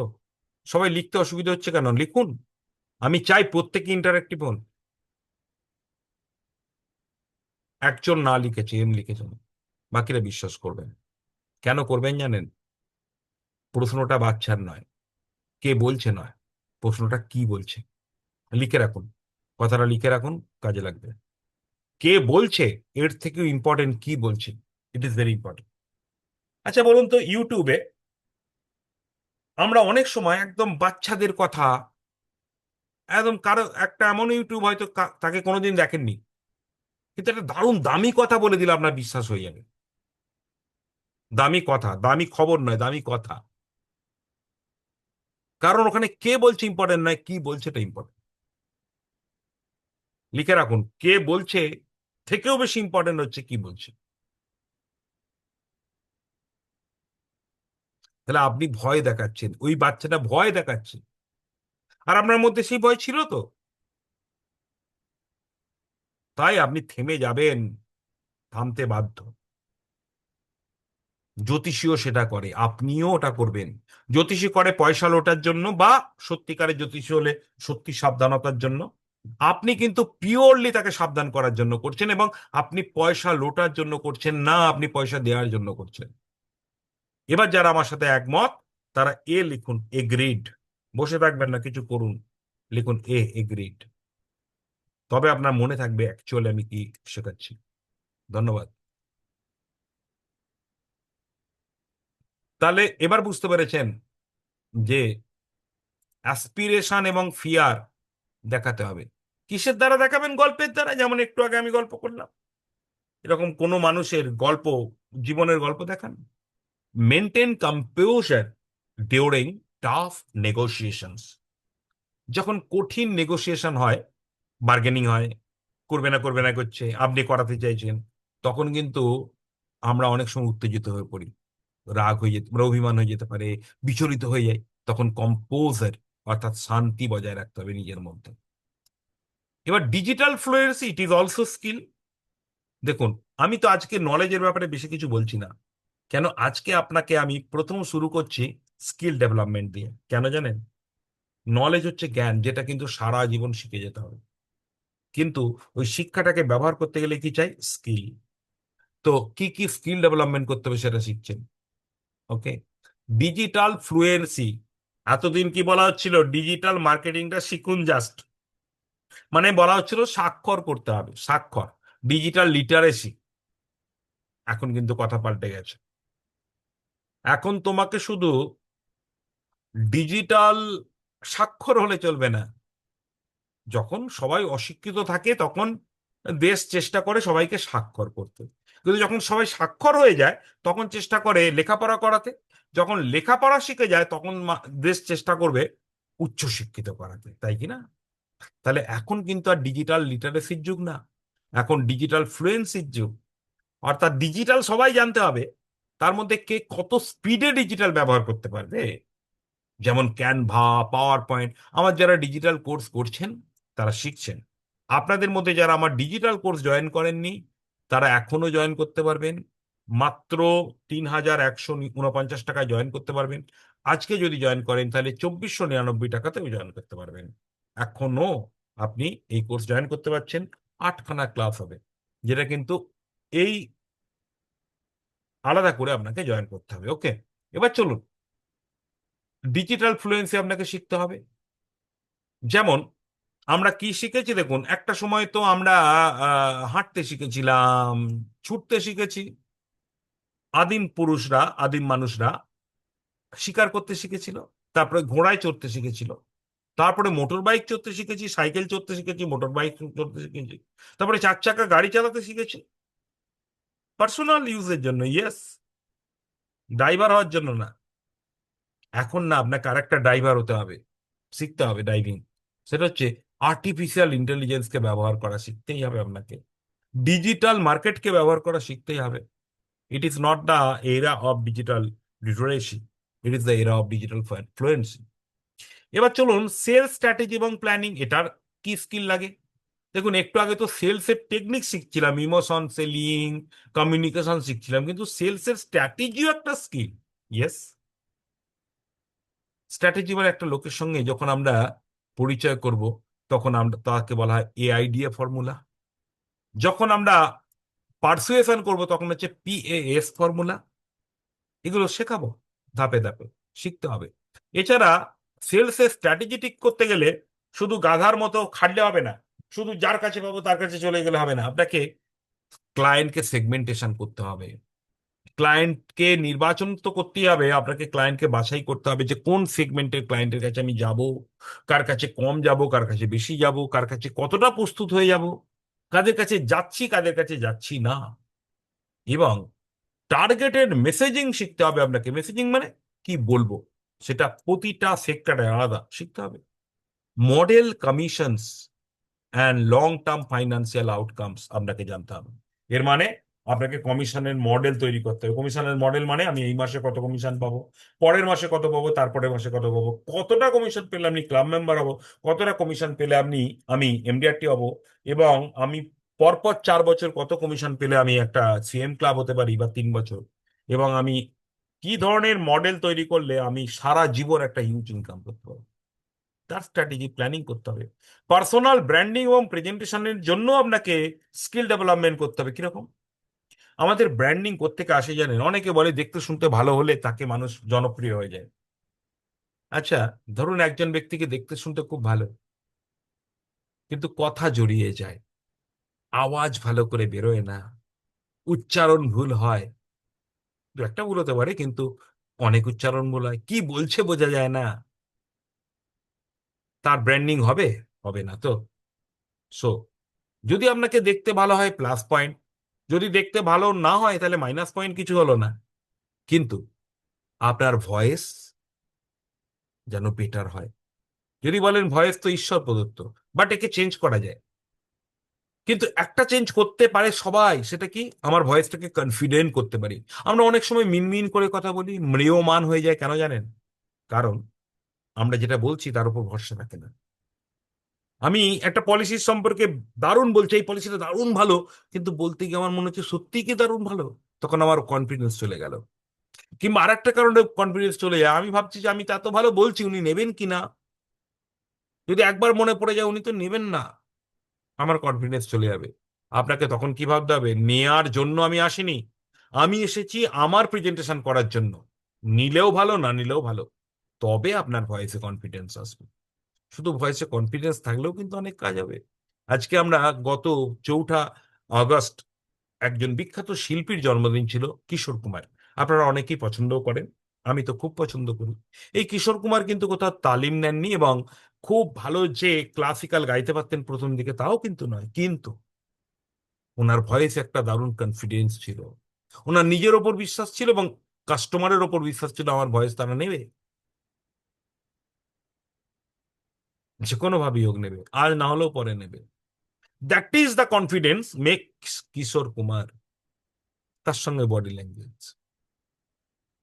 পার্সোনাল ব্র্যান্ডিং ভয়েস থেকে হবে, বডি ল্যাঙ্গুয়েজ থেকে হবে। শুধু বডি ল্যাঙ্গুয়েজ মানে শুধু পোশাক নয়, আপনার দাঁড়াবার ভঙ্গি, বসার ভঙ্গি, কথা বলার ভঙ্গি, কিভাবে হ্যান্ডশেক করছেন, কিভাবে চোখে চোখ মিলিয়ে কথা বলছেন, everything. Use bilingual content two resonate culture.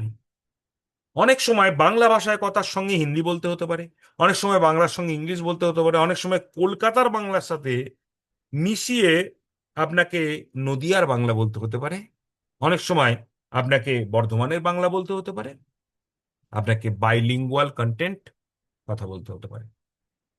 Micro stories that if reflect real life challenges and wins.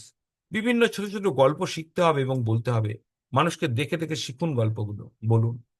R skill ডেভেলপমেন্টের জন্য আপনার আরেকটা জিনিস চাই, সেটা হচ্ছে আপনি এমডিআরটি লেভেল গোল প্রথম থেকে ঠিক করুন। আপনি যদি ভাবেন স্যার আমি এমডিআরটি কোর্সেও তো জয়েন করিনি, তাহলে আমি এমডিআরটি কেন করব? এমডিআরটি লেভেলের গোল চিন্তা ভাবনা করুন, এবং ক্লায়েন্টের সঙ্গে রিলেশনশিপ পোস্ট সেল, অর্থাৎ সেলিং হলো মানে ক্লায়েন্টের সঙ্গে সব সম্পর্ক শেষ হয়ে গেল না। আমরা সম্পর্ক বলতে কি বুঝি অনেক ক্ষেত্রে, যে কাস্টমারটা পলিসি নিয়ে নিয়েছে, এরপর তার প্রিমিয়াম জমা দিতে হবে, তাকে দু একটা নমিনি ফমিনি চেঞ্জ করে দিতে হবে, পরে লোন টোন করে দিতে হবে, এটাই না। ওটা তো খালি অফিসিয়াল কাজ।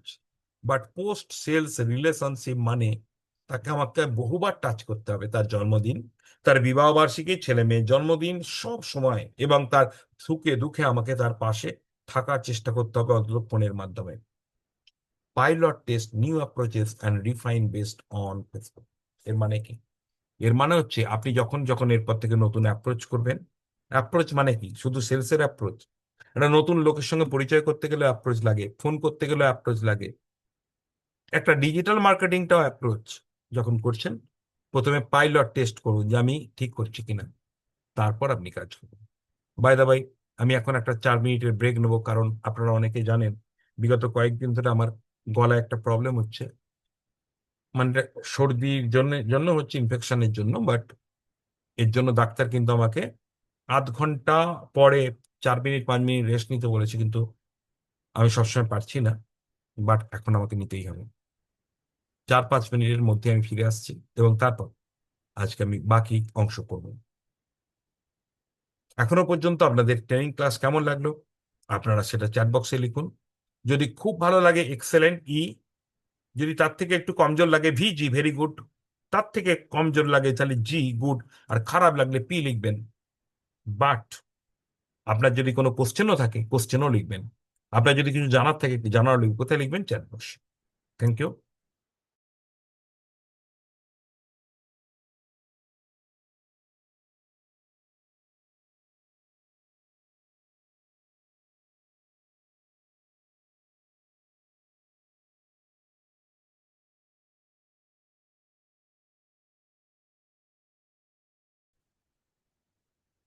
Welcome back everybody.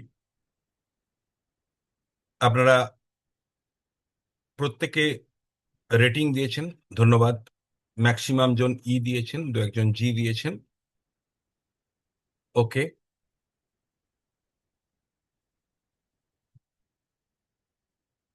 প্রশ্ন দিয়েছেন কৈলাসপতি বাবু, ইন্ডেক্স প্লাস পলিসি কি মান্থলি সেল করলে ভালো হবে? দেখুন, যে কোনো ইউলিপ পলিসি মান্থলি সেল করলে, যেটা ভালো খারাপের মধ্যে বলে দিই, প্রিমিয়ামটা তো মান্থলি মোড। মান্থলি হলে কি হয়, সেটা হচ্ছে যে যে যে মাসে যখন যেরকম প্রিমিয়াম জমা পড়বে সেই অনুসারে ন্যাব পারচেস হবে। ধরা গেল ন্যাব ভ্যালু কোনো মাসে, আমি কথা প্রসঙ্গে বলছি, কোনো মাসে 10 টাকা, কোনো মাসে হয়তো 12 টাকা। যখন আপনি 1,000 টাকা দিচ্ছেন, যদি এর মধ্যে 8,000 টাকা ধরুন যদি ন্যাব পারচেসে মানে ইউনিট পারচেসের জন্য ব্যবহার হয়, মানে এক্সাম্পল দিচ্ছি জাস্ট, তাহলে 10,000 টাকায় 8,000 টাকায় আপনি 800 ইউনিট কিনতে পারলেন এক মাসে। পরের মাসে ওই 8,000 টাকা মধ্যে আপনি কিন্তু 12 টাকা করে ন্যাব ভ্যালু হওয়ার জন্য ইউনিট সংখ্যা কমে গেল, আবার কোনো মাসে বেড়ে গেল। অর্থাৎ মান্থলি করলে যেটা হয় কি, যে যে মাসে প্রিমিয়াম আসবে সেই সেই মাসে ইউনিট অ্যালটমেন্ট হবে। এর মানে ইউনিটটার বাফারিং হবে। অর্থাৎ মান্থলি করলে একটা ভালো দিক হলো এটা, যে বাফারিং হতে পারে, কোনো সময় ন্যাব ভ্যালু কম বেশি আছে, সেটা বাফারিং হয়। বাকি মান্থলি করলে চার্জেসের ব্যাপারটা যেটা, সেগুলো আপনাকে দেখে নিতে হবে কতটা কি পার্থক্য হচ্ছে অন্য মোডের সঙ্গে। ওকে। তো আরেকটা জিনিস, আপনারা যারা আজকের ক্লাস নিচ্ছেন তাদেরকে বলবো যে আজকের ক্লাস নিশ্চয়ই আপনাদের ভালো লেগেছে, আপনারা রেটিংও দিয়েছেন। কিন্তু অনেক এজেন্ট বন্ধু এই যে নতুন কোর্স যেটা চালু হলো, অর্থাৎ কেরিয়ার বুস্ট আপ এবং আপনার ইয়ে সুপার সিক্স, এটা সম্পর্কে অনেকে জানেন না। আপনার বন্ধু বান্ধব অথবা জানেন কিন্তু তারা এই ধরনের কোর্স করতে চাইছেন না, বা হয়তো ভয় পাচ্ছেন যে টাকা খরচ হয়ে যাবে। আপনাদের একটা অনুরোধ থাকবে আমার, যে আমাদের একটা রেফারেন্স প্রোগ্রাম চালু করছি। সেই রেফারেন্স প্রোগ্রাম অনুসারে এই কোর্সে যাতে আরো অনেক বেশি এজেন্ট বন্ধু উপকৃত হয়, তার জন্য আপনাদের মাধ্যমে, ধরুন আপনার কোনো বন্ধু বা আপনার কোনো টিম থেকে 5 জন 6 জন যোগদান করলো বা একজন যোগদান করলো, যদি সেরকম হয়, তাহলে কিন্তু আপনার মাধ্যমে যদি কেউ যোগদান করে, তাহলে আপনাকে জীবন প্রবাহ ট্রেনিং সেন্টার 500 পয়েন্টস দেবে। 500 পয়েন্টস আপনাকে অ্যাড করবে। এই পয়েন্টস নিয়ে আপনি কি করবেন? দেখুন, 500 পয়েন্টস নিয়ে আপনি যাই কোর্স করছেন, যে কোনো কোর্স আমাদের করছেন, সেখান থেকে পরের মাসে যখন আপনার পেমেন্ট করবেন কোর্স ফি, তখন আপনার 500 টাকা কমে যাবে এক মাসের জন্য। অর্থাৎ 500 টাকা আপনি কম পেমেন্ট করতে পারবেন আমাদেরকে। এটা নাম্বার 1।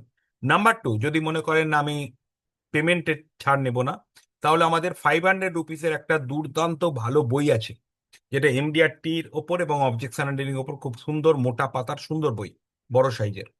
এই বইটা আপনাদেরকে আমি স্পিড পোস্ট করব। স্পিড পোস্টের যে 70 টাকা খরচ হবে ওটাও কিন্তু ওর সঙ্গে অ্যাড করে, অর্থাৎ আপনাকে কোনো পেমেন্টই করতে হবে না, আপনি 500 টাকার একটা বই পাবেন, স্পিড পোস্টেও ফ্রি পাবেন। আর অথবা আপনি 500 টাকা ক্যাশ রিটার্নও আমার থেকে নিতে পারবেন, ক্যাশব্যাক। সো আপনারা যদি আপনাদের বন্ধুদেরকে এই কোর্সে যোগদানের জন্য অনুপ্রাণিত, কারণ এই কোর্সটা অ্যাকচুয়াল ফুল ফেজ চালু হবে সুপার সিক্সটা কিন্তু কোন মাস থেকে না, সেপ্টেম্বর মাস থেকে। এখন কি হচ্ছে, এখন 1 মাস ফ্রি। কাদের জন্য? সুপার সিক্সের জন্য। কিন্তু এখন কোনটা চলছে? Career boost up course. আর কি চলছে? অবজেকশন হ্যান্ডলিং শুরু হবে কয়েকদিন পর থেকে কোর্স। তো অবজেকশন হ্যান্ডেলিং কোর্স অথবা কেরিয়ার বুস্ট আপ কোর্স অথবা সুপার সিক্স কোর্সে যোগদান করালে এই ফেসিলিটি পাবেন। সুপার সিক্সের নিয়ম হচ্ছে যে 6 মাস তাকে পেমেন্ট করতে হবে 2,499 টাকা করে একা জয়েন করলে। কিন্তু যদি 5 জন 7 জন 10 জন 15 জন 20 জন জয়েন করে একটা টিম থেকে, তাহলে কিন্তু অনেক টাকা সস্তা পাবে।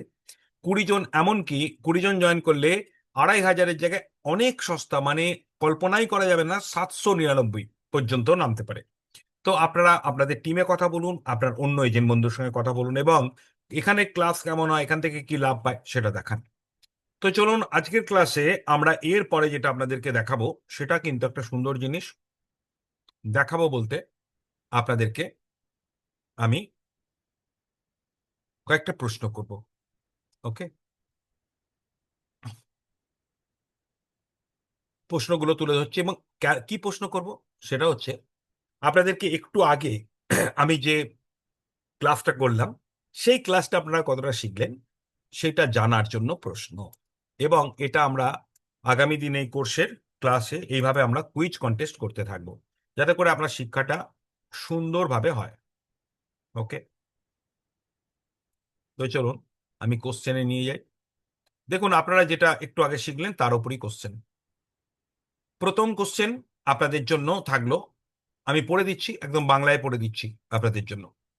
ক্লায়েন্ট সেন্ট্রিক কমিউনিকেশন এবং ইমোশনাল ইন্টেলিজেন্স একটু আগে বলেছিলাম, এই নিয়ে প্রথম প্রশ্ন হচ্ছে, a client expresses concern about their families finances security, অর্থাৎ একটা ক্লায়েন্ট তার ফ্যামিলির ফাইন্যান্সের সিকিউরিটি নিয়ে আপনাকে চিন্তা প্রকাশ করলেন। কিন্তু মানে উনি বললেন যে আমার সত্যিকারে আমার দরকার, একটা সিকিউরিটি দরকার, একটা ইন্স্যুরেন্স দরকার, কিন্তু তিনি পলিসি করবেন এরকম কোনো কথা দিচ্ছেন না। তাহলে আপনার প্রথম স্টেপ কি হওয়া উচিত? সেই জন্য 4খানা অপশন দেওয়া আছে। প্রথম অপশন হচ্ছে, immediately present the most comprehensive family plan to them. তাদেরকে প্রথম আপনারা কিন্তু উত্তর লিখবেন। উত্তর কোথায় লিখবেন? চ্যাট বক্সে। অর্থাৎ চ্যাট বক্সে কিন্তু প্রত্যেকে উত্তর লিখবেন, অথবা আপনারা খাতাতেও লিখতে পারেন। যদি চ্যাট বক্সে লিখতে অসুবিধা হয় আপনারা খাতায় লিখুন। অর্থাৎ সেকশন 1/1, মানে 1/1 দিয়ে তার উত্তর লিখুন। উত্তর মানে খালি ABCDর মধ্যে কোনটা উত্তর হবে। কি বললাম? খাতা খুলুন, খুলে 1/1 দিয়ে ড্যাশ দিয়ে উত্তরটা লিখুন। উত্তর মানে ABCDর মধ্যে কোনটা উত্তর। তাহলে প্রথম প্রশ্ন আপনাকে দেখালাম যে immediate present the most comprehensive family plan to them. তাহলে একটু আগে বলেছি যে একজন ব্যক্তি বলছেন যে আমার ইন্স্যুরেন্স দরকার, কিন্তু তবুও ইন্স্যুরেন্স নেবেন এই কথাটা বলছেন না, নেবেন না বলছি, মানে কমিট করছেন না। তাহলে আপনি তখন কি করবেন? প্রথম উত্তর হচ্ছে, আপনি তখন একটা কম্প্রিহেন্সিভ ফ্যামিলি প্ল্যান দিন। দেখান তাকে যে চলো, তোমার একটা মারাত্মক একটা প্ল্যান আছে, তোমার ফ্যামিলির সবাই সিকিউর হয়ে যাবে, এটা দেবেন। নাকি ask open ended question to understand the specific fears and priorities. নাকি আপনি তাকে এরপরে প্রশ্ন করবেন, কিছু দেখাবেন না, প্রশ্ন করবেন কোন ব্যাপারে? না, তার পরিবারের কোনো বিশেষ ভয় আগামী দিনের জন্য, কিংবা তার পরিবারের কোনো উদ্দেশ্যের ব্যাপারে তাকে প্রশ্ন করবেন। দ্বিতীয় উত্তর এটা। এবার তৃতীয় উত্তর, তাকে একটা ব্রোশিওর দেখাবেন এবং সেখানে প্ল্যান্সের সব ডিটেলস আপনি তৈরি করে রিভিউ করে দিয়েছেন, সেটা দেখাবেন।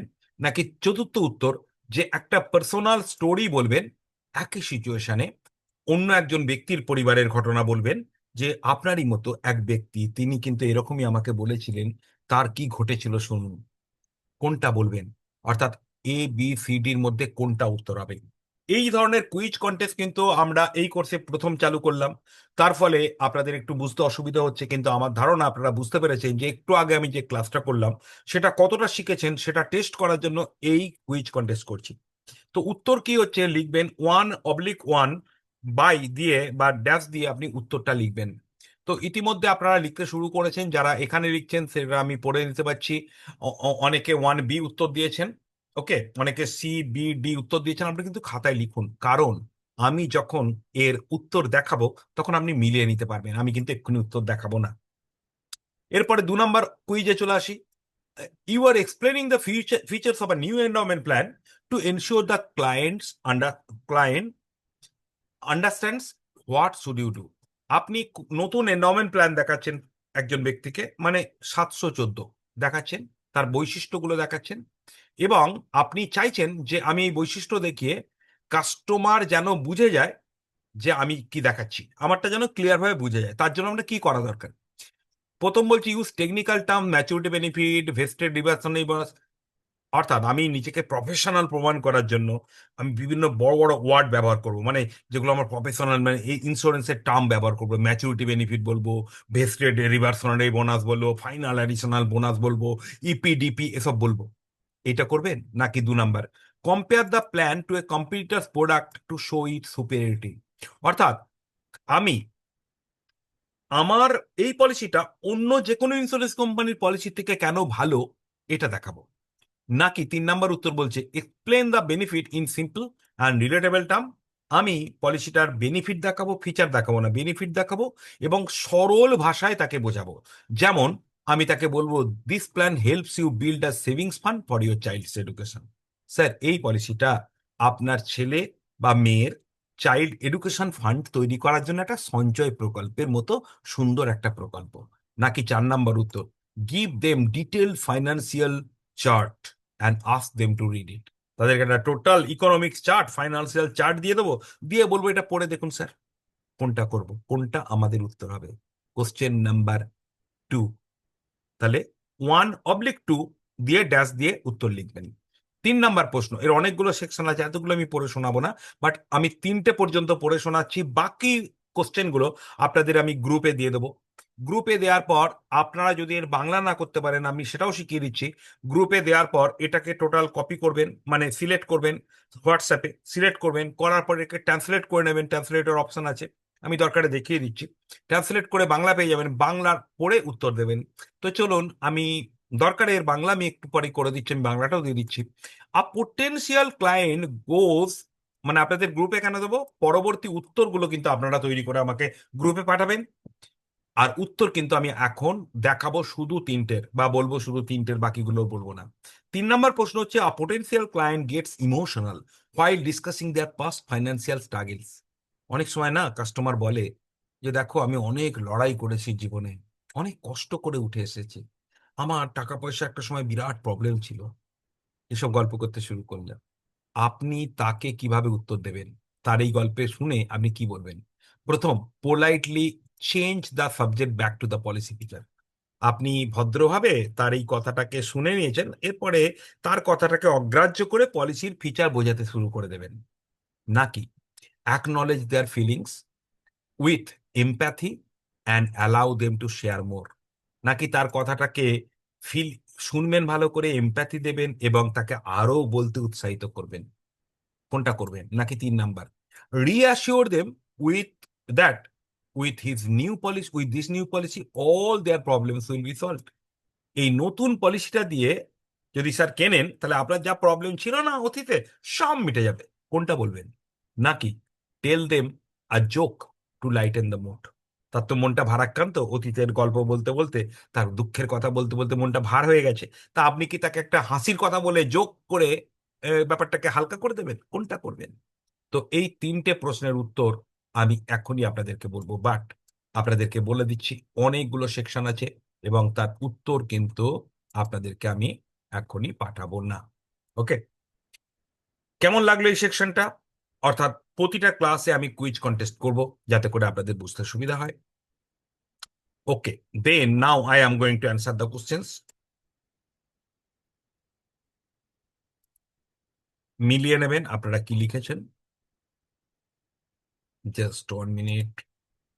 প্রথম কোশ্চেনের অ্যান্সার ছিল 1B, অর্থাৎ অনেকেই সঠিক লিখেছেন। Congratulation each and everyone. দ্বিতীয় কোশ্চেন যেটা বলেছিলাম, তার অ্যান্সার ছিল সি। সি, সি মানে কোনটা? দ্বিতীয় কোশ্চেনের অ্যান্সার ছিল সি, মানে এক্সপ্লেন দ্য বেনিফিট। ধরুন তাকে পলিসি বোঝাচ্ছেন, নতুন এন্ডাওমেন্ট পলিসি, তাহলে তাকে আপনি সহজ ভাষায়, রিলেটেবল টার্মে তাকে বোঝাবেন। এটা হলো উত্তর সি। দেন 3 নাম্বার প্রশ্ন যেটা করেছিলাম, যে একটা মানুষ তার অতীতের গল্প বলছেন, দুঃখের গল্প বলছেন, তখন তাকে আপনি কিভাবে ট্যাকেল করবেন, সেটার উত্তর হচ্ছে বি। অর্থাৎ 3 নাম্বারের উত্তর হচ্ছে বি। অর্থাৎ acknowledge their feeling with empathy. তার ফিলিংটাকে এমপ্যাথি দিয়ে গ্রহণ করুন এবং তাকে আরো কিছু বলার সুযোগ করে দিন। সি অ্যান্সার হবে। আশা রাখি আপনাদের এই ধরনের অ্যাপ্রোচ ট্রেনিং এর ক্ষেত্রে ভালো লাগবে। বাই দা বাই, আপনাদেরকে আজকে আমি আর একটা ছোট্ট টপিক করে শেষ করব। সেটা হলো, আজকে তো আমরা স্কিল ডেভেলপমেন্টের জায়গাটা শিখলাম। এবার যে টপিকটা আমি করব সেটা একদম শুরুর টপিক। সেটা হচ্ছে, একদম শুরুতে কিন্তু আরেকটা জিনিস শিখিয়েছি, আমরা শিখিয়েছি বলতে বলেছি যে আমরা আমাদের কেরিয়ারকে খুব ভালোবাসি। তো আপনাদেরকে আমি আজকে যেটা শেখাবো সেটা হচ্ছে ইন্ট্রোডাকশন। অর্থাৎ আপনি নিজেকে কিভাবে লোকের কাছে ইন্ট্রোডাকশন করবেন। প্লিজ নোট ডাউন ইট। যখনই আপনি নতুন অচেনা ব্যক্তির কাছে দেখা করবেন, সাক্ষাৎ করবেন, রাস্তাঘাটে দেখা হবে, তিনি আপনাকে চেনেন না, তাহলে প্রথম যেটা, অচেনা ব্যক্তিকে কথা বলতে বলা শুরু করতে গেলে কিভাবে ইন্ট্রোডাকশন করতে হয়। প্রথম তো আপনি কে এটা বলে কোনো লাভ নেই, প্রথমে তার সঙ্গে কথা বলার একটা সুযোগ খুঁজতে হবে না? তাহলে প্রথম লিখুন, এমন একটা বিষয়ে কথা বলুন যে বিষয়টা কমন বিষয়, মানে তারও বিষয় আপনারও বিষয়। যেমন ধরুন, এখন বর্ষাকাল, আপনি যে কোনো মানুষকে হঠাৎ রাস্তায় দেখা হলো, হ্যাঁ না, একদম মুখোমুখি দেখা হলো, ক্রস করে যাচ্ছেন, তার সঙ্গে তো কথা বলা যাবে না, কিন্তু ধরুন বাস স্ট্যান্ডে বসে আছেন, সেও বসে আছে পাশে, কিংবা কোনো বাসে বসে আছেন, পাশের সিটে বসে আছে, কিংবা রেল স্টেশনে বসে আছেন, একটু সময় আছে, পাশে বসে সে হয়তো মোবাইল ঘাঁটছে, আপনি হয়তো পাশে বসে রয়েছেন। আপনি তার সাথে কথা বলবেন বলে উসখুস করছেন, কিন্তু তিনি আপনার দিকে হয়তো সেরম ভাবে কথা বলছেন না। কারণ তিনি বলবেন না, আপনি বলবেন। আপনি প্রথম তাকে এইভাবে বলতে পারেন যে, এখানে না প্রচুর বৃষ্টি হচ্ছে, মানে এই কদিন ধরে আমার তো কতগুলো প্রোগ্রাম ক্যান্সেল হয়ে গেল। আপনাদের ওদিকে কিরকম বৃষ্টি হচ্ছে? আপনি জানেন না তার কোন দিকে বাড়ি, আপনি জানেন না সে লোকাল না অনেক দূরে। আপনি জিজ্ঞেস করবেন, আপনাদের ওখানে বৃষ্টি খুব মারাত্মক হচ্ছে না এ মানে কিরকম হচ্ছে? তখন দেখবেন আপনার দিকে তাকাবে, বলে হ্যাঁ বৃষ্টি তো খুব হচ্ছে। সুযোগ হয়ে গেল। এরপরে বলুন, আপনি কি এখানেই বাড়ি নাকি মানে অনেক দূর থেকে আসছেন? আমি এখানেই থাকি, এটা বললেন। বা আপনি বললেন যে আমিও একটু দূর থেকে আসছি, এরম বললেন। হ্যাঁ, তখন আপনি এরপরে তো সুযোগ পেয়ে গেলেন, এবার আপনি আপনার মতো করে বলতে পারেন যে, তাহলে এ, মানে আহ, কোথায় যাচ্ছেন, মানে জেরা করবেন না, কিন্তু এরপরে বাকিটা আপনাকে বুদ্ধি করে করতে হবে। যেমন ধরুন, আপনি বলতে পারেন যে, দাদাকে দেখে মনে হচ্ছে যে বোধহয় সার্ভিস করেন নাকি। হ্যাঁ, তো এরকম ভাবে আপনি কথা শুরু করুন। এটা হলো একটা মানুষের সঙ্গে হুকিং। এরপর ইন্ট্রোডাকশন, যখন আপনার সুযোগ পাবেন হাত মেলাবার বা পরিচয় করার, তখন কি বলবেন? আহ, যে দাদা আমি, আপনাকেও নিশ্চয়ই জিজ্ঞেস করবে যে আপনি কোথায় যাচ্ছেন। যাই একটা প্রশ্ন করবে আপনার, তখন ইন্ট্রোডাকশন করার সুযোগ হয়ে যাবে। আপনি তাকে কি বলবেন? আপনি বলবেন যে, হ্যাঁ অ্যাকচুয়ালি আমার কাজটাই এরকম। আমি তো মানে যে কাজ করি, আমি মানুষকে টাকা ইনকাম করাতে পারি না, মানে টাকা ইনকাম বাড়িয়ে দিচ্ছি বিজনেস, তা কিন্তু করি না। কিন্তু অনেক মানুষ ইনকাম করে, আমি তো দেখি যে অনেক মানুষ 1 লাখ 2 লাখ 5 লাখ পর্যন্ত মাস ইনকাম করে।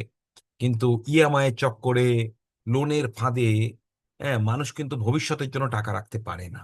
তো আমি মানি ম্যানেজমেন্টের কাজ করি। আমি লোনের কাজ করি না, ফাইন্যান্স ম্যানেজমেন্টের। আমার কাজ হলো পার্সোনাল ফাইন্যান্সের ওপর। আমি প্রায় 1,000 মানুষের ওপর এরকম, মানে পরিবারে আমি তাদেরকে বিভিন্ন হেল্প করে থাকি। আর মূলত লাইফ ইন্স্যুরেন্স কর্পোরেশন অফ ইন্ডিয়ার নাম আপনি শুনেছেন। আর প্রতি পরিবারে একজন না একজনের এলআইসি পলিসি আছে, আপনার পরিবারেও হয়তো আছে। তো আমি যাদের এলআইসি পলিসি আছে তাদের সার্ভিস দিই, ফ্রি সার্ভিস। ট্যাক্সের বেনিফিটের ওপর আমি কাজ করি, এবং বিভিন্ন ধরনের আইডিয়া দিই, নতুন নতুন চাইল্ড এডুকেশন প্ল্যান ইত্যাদি। আর আমি প্রায় 15 বছর এই ইন্ডাস্ট্রিতে আছি, এলআইসির সাথে যুক্ত। এলআইসি তো ভারতবর্ষের একমাত্র সরকারি সংস্থা। এইভাবে আপনি নিজের ইন্ট্রোডাকশন দিন। আশা করি শিখতে পারলেন একটা বিশেষ জিনিস। আগামী দিনে, আজকে প্রথম দিন ক্লাস, তাই শুধু আজকে প্রথম দিন আপনার গঠন তৈরি করলাম। এরপর থেকে ধীরে ধীরে বিভিন্ন টিপস অ্যান্ড আইডিয়া শিখবেন। তো চলুন, এরপরে আমি আপনাদেরকে একটু 2 মিনিট গল্প করে নিই, তারপরে আমি শেষ করব আজকের program. What you can get help from me. দেখুন, আপনি আমাদের এখান থেকে কিন্তু প্রচুর পরিমাণে হেল্প পেতে পারেন। প্রচুর পরিমাণে হেল্প পেতে পারেন, যেমন আপনাদের এক্ষুনি একটা দেখিয়ে দিচ্ছি। বাই দা ভাই, আপনাদের আরেকবার স্মরণ করিয়ে দিই, আমাদের সুপার 6 কোর্স চলছে, আমাদের কেরিয়ার বুস্ট আপ কোর্স চলছে। ইভেন যারা এমডিআরটি কোর্স করছেন তারা নিজেরাও কিন্তু এই কোর্সেও যোগদান করতে পারেন। আবার যারা আমার কোনো কোর্সই করছেন না, এরকম কোনো বন্ধু বান্ধবকে এই কোর্সে যোগদান করাতে পারেন, তাতে করে আপনি যে কোর্স করছেন আপনার যে পেমেন্ট বাকি পরের মাসে দিতে হবে, সেখান থেকে 500 টাকা ডিসকাউন্ট পেয়ে যাবেন। এর থেকে ভালো অফার তো আমি আর দিতে পারতাম না, আমি দিলাম বিকজ আমি চাই যে প্রতিটা এজেন্ট বন্ধু অন্তত যাদের সুযোগ আছে তারা এই কোর্সটা জয়েন করুন, because it is a very good course. এটা জীবনে একবারই পাবেন, সব সময় হয় না, হবেও না। দেখুন, এটা একটা জায়গা আপনাদের দেখাই, সেটা হচ্ছে যে আমার একটা ওয়েবসাইট পেজ হচ্ছে ব্লগ জীবন প্রবাহ, ব্লগ প্রবাহ বা প্রবাহ ব্লগ। এখানে আপনি ঢুকতে পারবেন, এটা কিন্তু কোনো পাসওয়ার্ড লাগবে না। এইটার ওয়েবসাইটের লিঙ্ক আমি দিয়ে দেবো আপনাদেরকে, বা আপনি সহজ কথায় আপনি পল্লবমান্না.com, www.পল্লবমান্না একসাথে লিখবেন .com দেবেন, অবলিক দিয়ে ব্লগ, বিএলওজি ব্লগ কথাটা মারবেন, দেখবেন আমার এই ব্লগ প্রবাহে ঢুকে যাবেন। ব্লগ প্রবাহে ঢুকে গেলে আপনি এখানে বহু লেখা পাবেন, বহু লেখা পাবেন। ওকে, বিভিন্ন ধরনের ইংলিশ লেখাও পাবেন, বাংলা লেখাও পাবেন, আমার বাংলা লেখাও আছে, ইংলিশ লেখাও আছে, বিভিন্ন টপিকের ওপর। যেমন ধরুন এখানে এই যে টপিকটা, এটা হচ্ছে নট ম্যানেজিং টাইম। এজেন্ট বন্ধুদের টাইম ম্যানেজমেন্ট নিয়ে প্রবলেম হয়, এখানে কিন্তু এটা বড় লেখা আছে, এখানে লেখাটা ছোট করে দেওয়া আছে কিন্তু এটা খুললেই বড় হয়ে যাবে। বড় লেখা আছে, যে লেখাটা পড়ে আপনি টাইম ম্যানেজমেন্ট শিখবেন। এখানে দেখুন, সেলিং এর আর্ট শেখার জন্য এখানে বেশ কিছু আইডিয়া দেওয়া আছে। এরকম বিভিন্ন ধরনের অনেক অনেক লেখা আছে, আমি এখানে মাত্র দুটো দেখালাম, অনেক লেখা আছে। ওকে, ইউ ক্যান ডু। এছাড়া আমার প্রচুর প্ল্যাটফর্ম এখানে দেখতে পাচ্ছেন। দেখুন, এই প্ল্যাটফর্মগুলো সবগুলো কিন্তু ফ্রি নয়, এর মধ্যে অনেকগুলো আছে পেড। ওকে, কিন্তু কিছু এখন আপাতত ফ্রি আছে। আপনার যদি কোনো বই কিনতে হয় তাহলে আপনি এটা ফ্রি, অবশ্যই আপনি ঢুকতে পারবেন, বই দেখতে পাবেন, কিনতে পারবেন। আপনার যদি ইংলিশ হিন্দি ট্রেনিং নেওয়ার ইচ্ছা হয়, ফ্রি ইংলিশ হিন্দি ট্রেনিং এর জন্য আপনি এই লিঙ্কে ঢুকতে পারবেন। আপনি এই লিঙ্কটা ওখানেই পেয়ে যাবেন, ব্লগে পেয়ে যাবেন। কেরিয়ার গাইড, যেটা আপনাদেরকে আজকে কিছুটা দেখালাম, ওর ভেতরে ঢুকতে হলে আপনি এটা পেয়ে যাবেন। ওকে, ভিডিও, এলআইসির বিভিন্ন ভিডিও কোর্স নিতে চাইলে এখানে দেখতে পারবেন। ফ্রি ভিডিও পেতে চাইলে আপনি সেখানে একটা জায়গা আছে। আর একটা জিনিস, অডিও লাইব্রেরি, যেটা কিন্তু এখন আমি খুলে দেখাবার সময় পাবো না, বাট অডিও লাইব্রেরি একটা পেয়ে যাচ্ছে, যেটা কিন্তু পেড, যেখানে ঢুকতে গেলে টাকা লাগবে, কিন্তু যারা সুপার সিক্স কোর্স করছে তাদের টাকা লাগবে না। ওখানে আপনি বিভিন্ন অডিও পাবেন, অডিও পাবেন। ওকে, ওকে, এই ধরনের বিভিন্ন জিনিস কিন্তু আপনি এখান থেকে পেতে পারেন।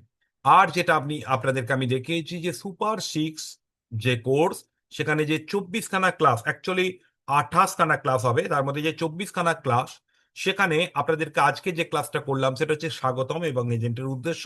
তার উপরেও কিন্তু আরেকটু ক্লাস আমি করে দিয়েছি, সেটা হলো সেলস স্কিল ডেভেলপমেন্টের কিছুটা করে দিয়েছি। এইভাবে কিন্তু আমরা চারটে মডিউলে মোট 24খানা ক্লাস প্লাস চারটে ক্লাস এবং 8টা অতিরিক্ত ভিডিও ক্লাস আপনাদের দেব। এছাড়া আমি চারটে পাওয়ার পয়েন্ট দেবো, 4খানা ইবুক দেবো ফ্রি এই কোর্সে যারা যোগদান করবেন। এবং এখানে কিন্তু বিভিন্ন ধরনের আইডিয়া পাবেন, অর্থাৎ so many things you can get from this course. এছাড়া এই কোর্সে আর যেটা পাবেন সেটা হচ্ছে যে আপনি জাস্ট যেটা বললাম একটু আগে, অডিও লাইব্রেরি পাবেন। তো audio library, just 1 minute, audio লাইব্রেরিটা কেমন হতে পারে একটা স্যাম্পল দেখানোর জন্য আপনাকে আমি দেখাতে পারি, দেখছি ইফ আই ক্যান।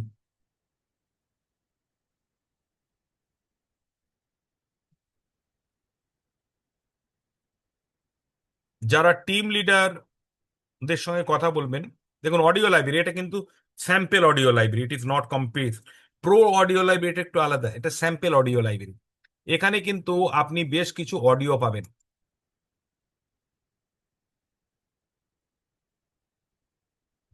এই অডিওটা আপনারা শুনতে পাচ্ছেন না, কারণ আছে, কারণ আমার এখানে মাইক্রোফোনটা অন্য জায়গায় এনগেজ আছে। এখানে কিন্তু আপনি বেশ কিছু অডিও পাবেন। এটা একটা 1 ঘন্টার অডিও, আগেরটা দেখলেন 4 মিনিটের অডিও। এই ধরনের বিভিন্ন audio, live glory of LIC, দেখুন এইটা বোধহয় শোনা যাবে। অফ ইন্ডিয়া, যাকে আমরা এলআইসি বলে চন্দ্র উপলব্ধি করি, তার পেছনে দেখুন এইটা একটা অডিও লাইব্রেরি আছে, বন্ধ করে দিয়ে এটা। ভারতীয় জীবন বীমা নিগম 13টি পয়েন্ট কেন এলআইসি খুব দরকার, এই ধরনের অডিওগুলো আপনি ব্যবহার করতে পারবেন।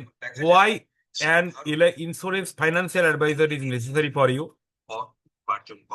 দেখুন, কেবলমাত্র অর্থ উপার্জনই আপনাকে সমৃদ্ধ, সুরক্ষিত এবং সুখী করে না। এটা 4 মিনিটের, অর্থাৎ you will get so many benefits from this course. তো চলুন, আপনাদের মাইক্রোফোন আমি খুলে দিয়েছি, কাইন্ডলি আপনারা মাইক্রোফোন খুলে নিন। মাইক্রোফোন খোলার পারমিশন করে দিয়েছি, মাইক্রোফোন খুলে নিন প্লিজ। আনমিউট আরেকবার খুলে নিন, কাইন্ডলি খুলে নিন।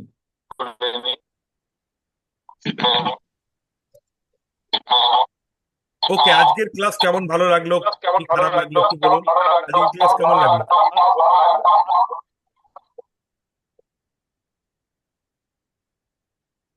শোনা যাচ্ছে? আজকের ক্লাস হ্যাঁ, কেমন লাগলো? শোনা যাচ্ছে। স্যার ইকো হচ্ছে। ইকো হচ্ছে কারণ ইকো হয়ে আসলে যাচ্ছে আমার স্যার। সাউন্ডটা আমার ওখান থেকে ইকো হচ্ছে। ওকে, চলুন। ভালো তো লেগেছে। আমরা ইমপ্লিমেন্ট করব আজকে যা শিখলাম। ওকে, আর এরপরে আমরা এলআইসি জিন্দাবাদ এবং জয় হিন্দ বলে শেষ করব। তো চলুন, এলআইসি জিন্দাবাদ, এলআইসি জিন্দাবাদ। জয় হিন্দ, শুভরাত্রি। জয় হিন্দ, শুভরাত্রি। প্রত্যেকে ভালো থাকুন, সুস্থ থাকুন।